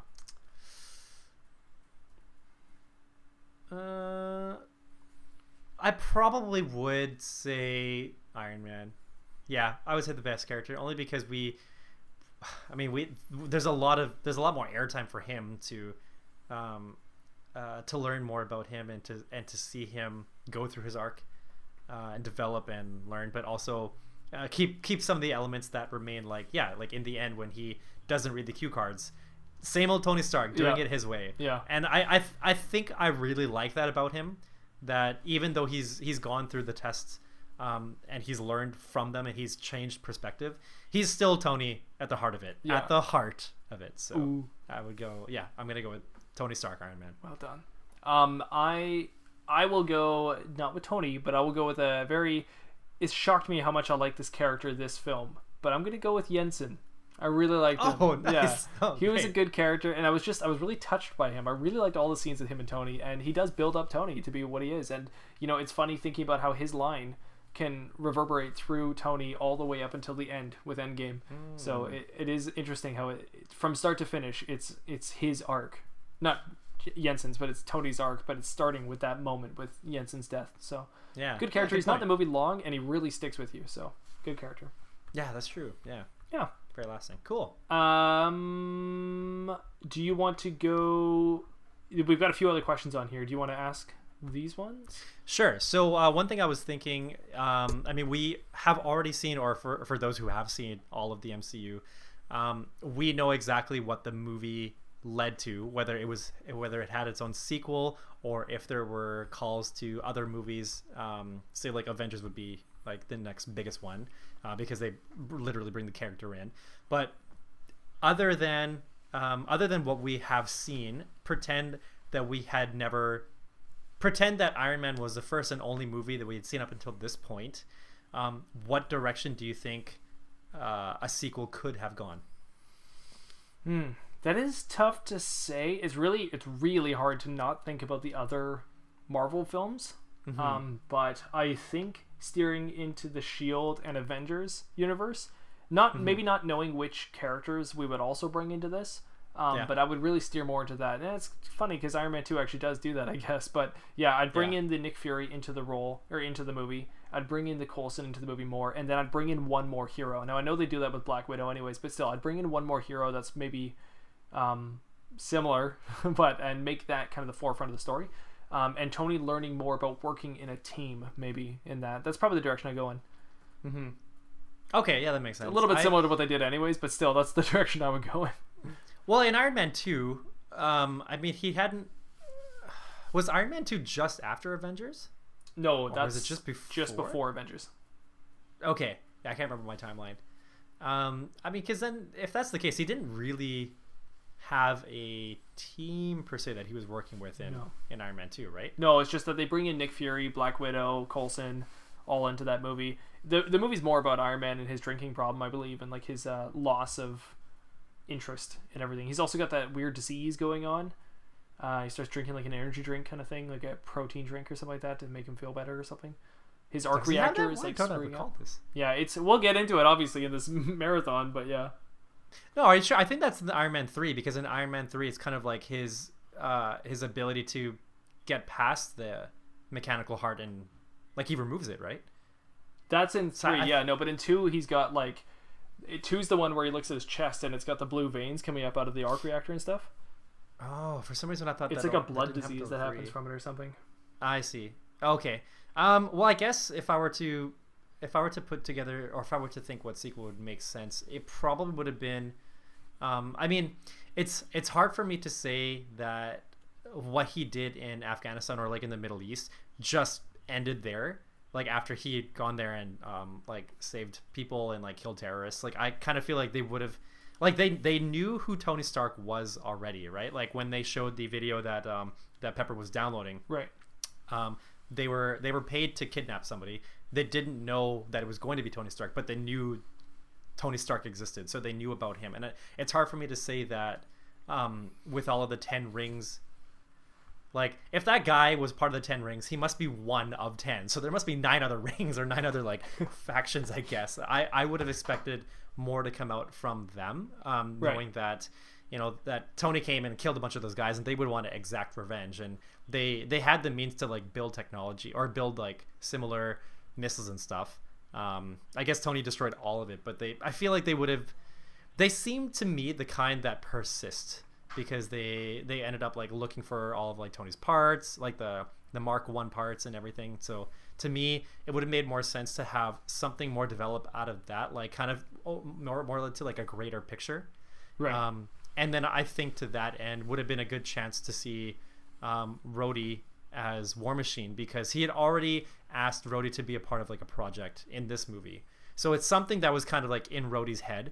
And he already saw the suit, so he saw what the potential was for him to do that. And I think it would have been weird to prolong that even more. So yeah, having him come aboard Iron Man 2 would have been having 2 Iron Men, like Tony Stark and Rhodey come together, fight as a team, and that's kind of like the stepping stone towards working with the Avengers. Right. He's not just going from working on his own one to all of a sudden working in a group of 5 or 6, but there's like a more of a process. So he works on his own, then he learns to work with a partner to deal with this issue, and then eventually that'll build into like, okay, he has the means to work with somebody, so let's test him out with the Avengers as a whole team. Maybe it would have been a little bit more seamless. I don't know, hard to say, but yeah, potential.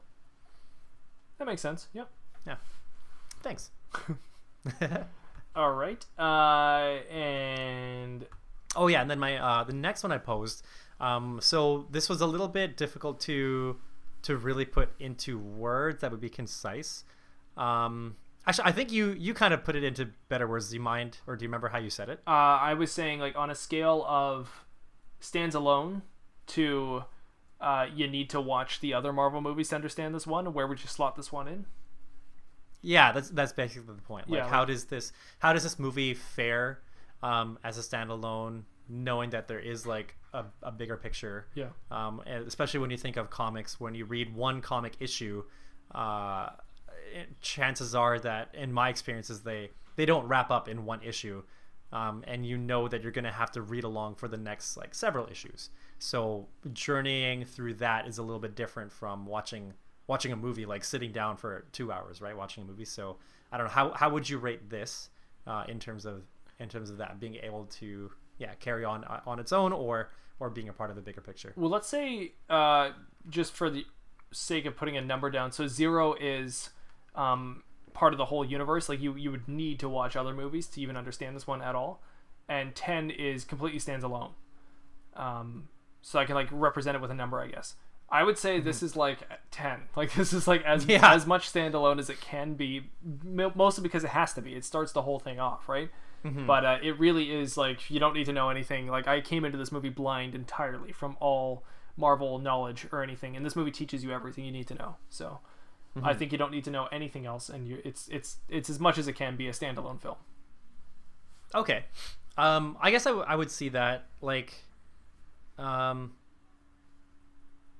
I'd probably give it maybe like an 8 or 9, maybe even a 10. I guess thinking of it as being able to wrap up everything that we begin with, knowing where Tony started, sort of, and where we came to in the end. It did seem very complete, and it answered most of the important questions. Right. But I still feel like it left enough questions to make me think that there must be more to it outside of Iron Man, like, and not just from the Samuel Jackson cameo in the end, but knowing that SHIELD exists, and knowing that his dad was part of something before, like, he must have had some sort of like big picture reason for the arc reactor, right? And it could be that he was really just doing that on his own, out of his own want or needs or whatever. But I would say that opening up those things to me makes me feel like there must be so much more to it than just what happens in Tony's life, like to Iron Man specifically. Right. Not enough to say that like I would give it like a 1 or a 2 on the scale, but yeah, that's why I'd say it's more like 8 or 9 because it does a good job of standing on its own, but I still am given some sort of expectation that there's something kind of like outside of what we're seeing. Right. Yeah. Okay. Well, I'd agree with that too. That makes sense. Cool. Yeah. Thanks. No problem. Well, Anth0z, we've come to that time where it is the end of our analysis, unfortunately, of Iron Man. We are going to be closing the doors now on the Iron Man movie of 2008. I hope you enjoyed it. I definitely did. Yeah. And we're going to be looking on to the future. So we hope you all listen along with us for our next podcast on the Marvel movie marathon. We're going to be doing The Incredible Hulk, which is The Incredible Hulk. It's going to be an interesting one. I haven't seen this movie since like 2008. So. And you know what? I'm pretty sure I didn't watch this leading up to Endgame. So wow. Most likely I also... Actually, wait. This is the Edward Norton one. It is the Edward Norton one. It's going to be very interesting jumping into this. Oh, no, sorry. Okay, no. I did watch it for the first time leading up to Endgame. Because like I think I watched a bit of the Eric Bana one. Then when the Edward Norton one came out, I was like really confused that it came out so soon after, but with a different actor. And I just, to me, it back seemed then like, that was unheard of. Yeah. So I just took it as like something is weird here, and I don't know if I want to watch it. Yeah. And then I probably saw bits and pieces, but yeah, well, it's still canon, so we got to cover it, and we'll be doing that next time. So we'll see what we think. I'm gonna stay hopefully optimistic. We'll see. I'm gonna be a hopeful optimist on this. We'll see. Yeah. If we get anything from watching Iron Man this time around, it's that now that we're putting the structure to it, we're looking for different things, or we're taking different things from it that from what we normally do. So might get some more positive things out of this run through of the Incredible Hulk. All right. Well, Anth0z, on that note, where can the audience find you? Well, if you want to find me, you can find me on Twitter at Anth0z1. That's at ANTH0Z1. And if you want to find me, you can also find me at Twitter at Mattbrush Gaming. If you'd like to listen to this podcast in video format, you can go to YouTube, type in Mattbrush Gaming, go there as well, and see the Scumm podcast in video format. But if you want to just listen to it like a regular person, go to any of your favorite podcasting platforms and type in the Scumm podcast, and we should be there. I mean, I hope we are. But if you want to listen to it like an irregular person, just take the same steps, because... that makes sense. Most of our fans are irregular anyway, so so please give us 5 stars, subscribe, like, thumbs up, smiley face, devil horns, whatever you want to give us. A thruster, an Iron Man thruster. Yeah, go for it. An Iron Man heart. Yeah. Ooh, yeah. Yeah, that makes sense. That's good. Yeah. If you want to write us an essay, you can go to the scummbarpodcast@gmail.com and give us whatever kind of essay you want to talk about with Iron Man. Maybe we'll laugh at you, maybe not. We'll see. But yeah, if you like what you heard, then continue listening, because we're going to have our Marvel movie marathon, so we'll keep going. Yes, it's happening. It's happening. Stick with us. Yes, please do. I hope you enjoyed it as much as we did. Everybody, yes. What does Iron Man say? That's how Dad did it. That's how America does it. And it's worked out pretty good so far. I like it. Me too. All right, have a good night, everybody. All right, goodbye. Bye.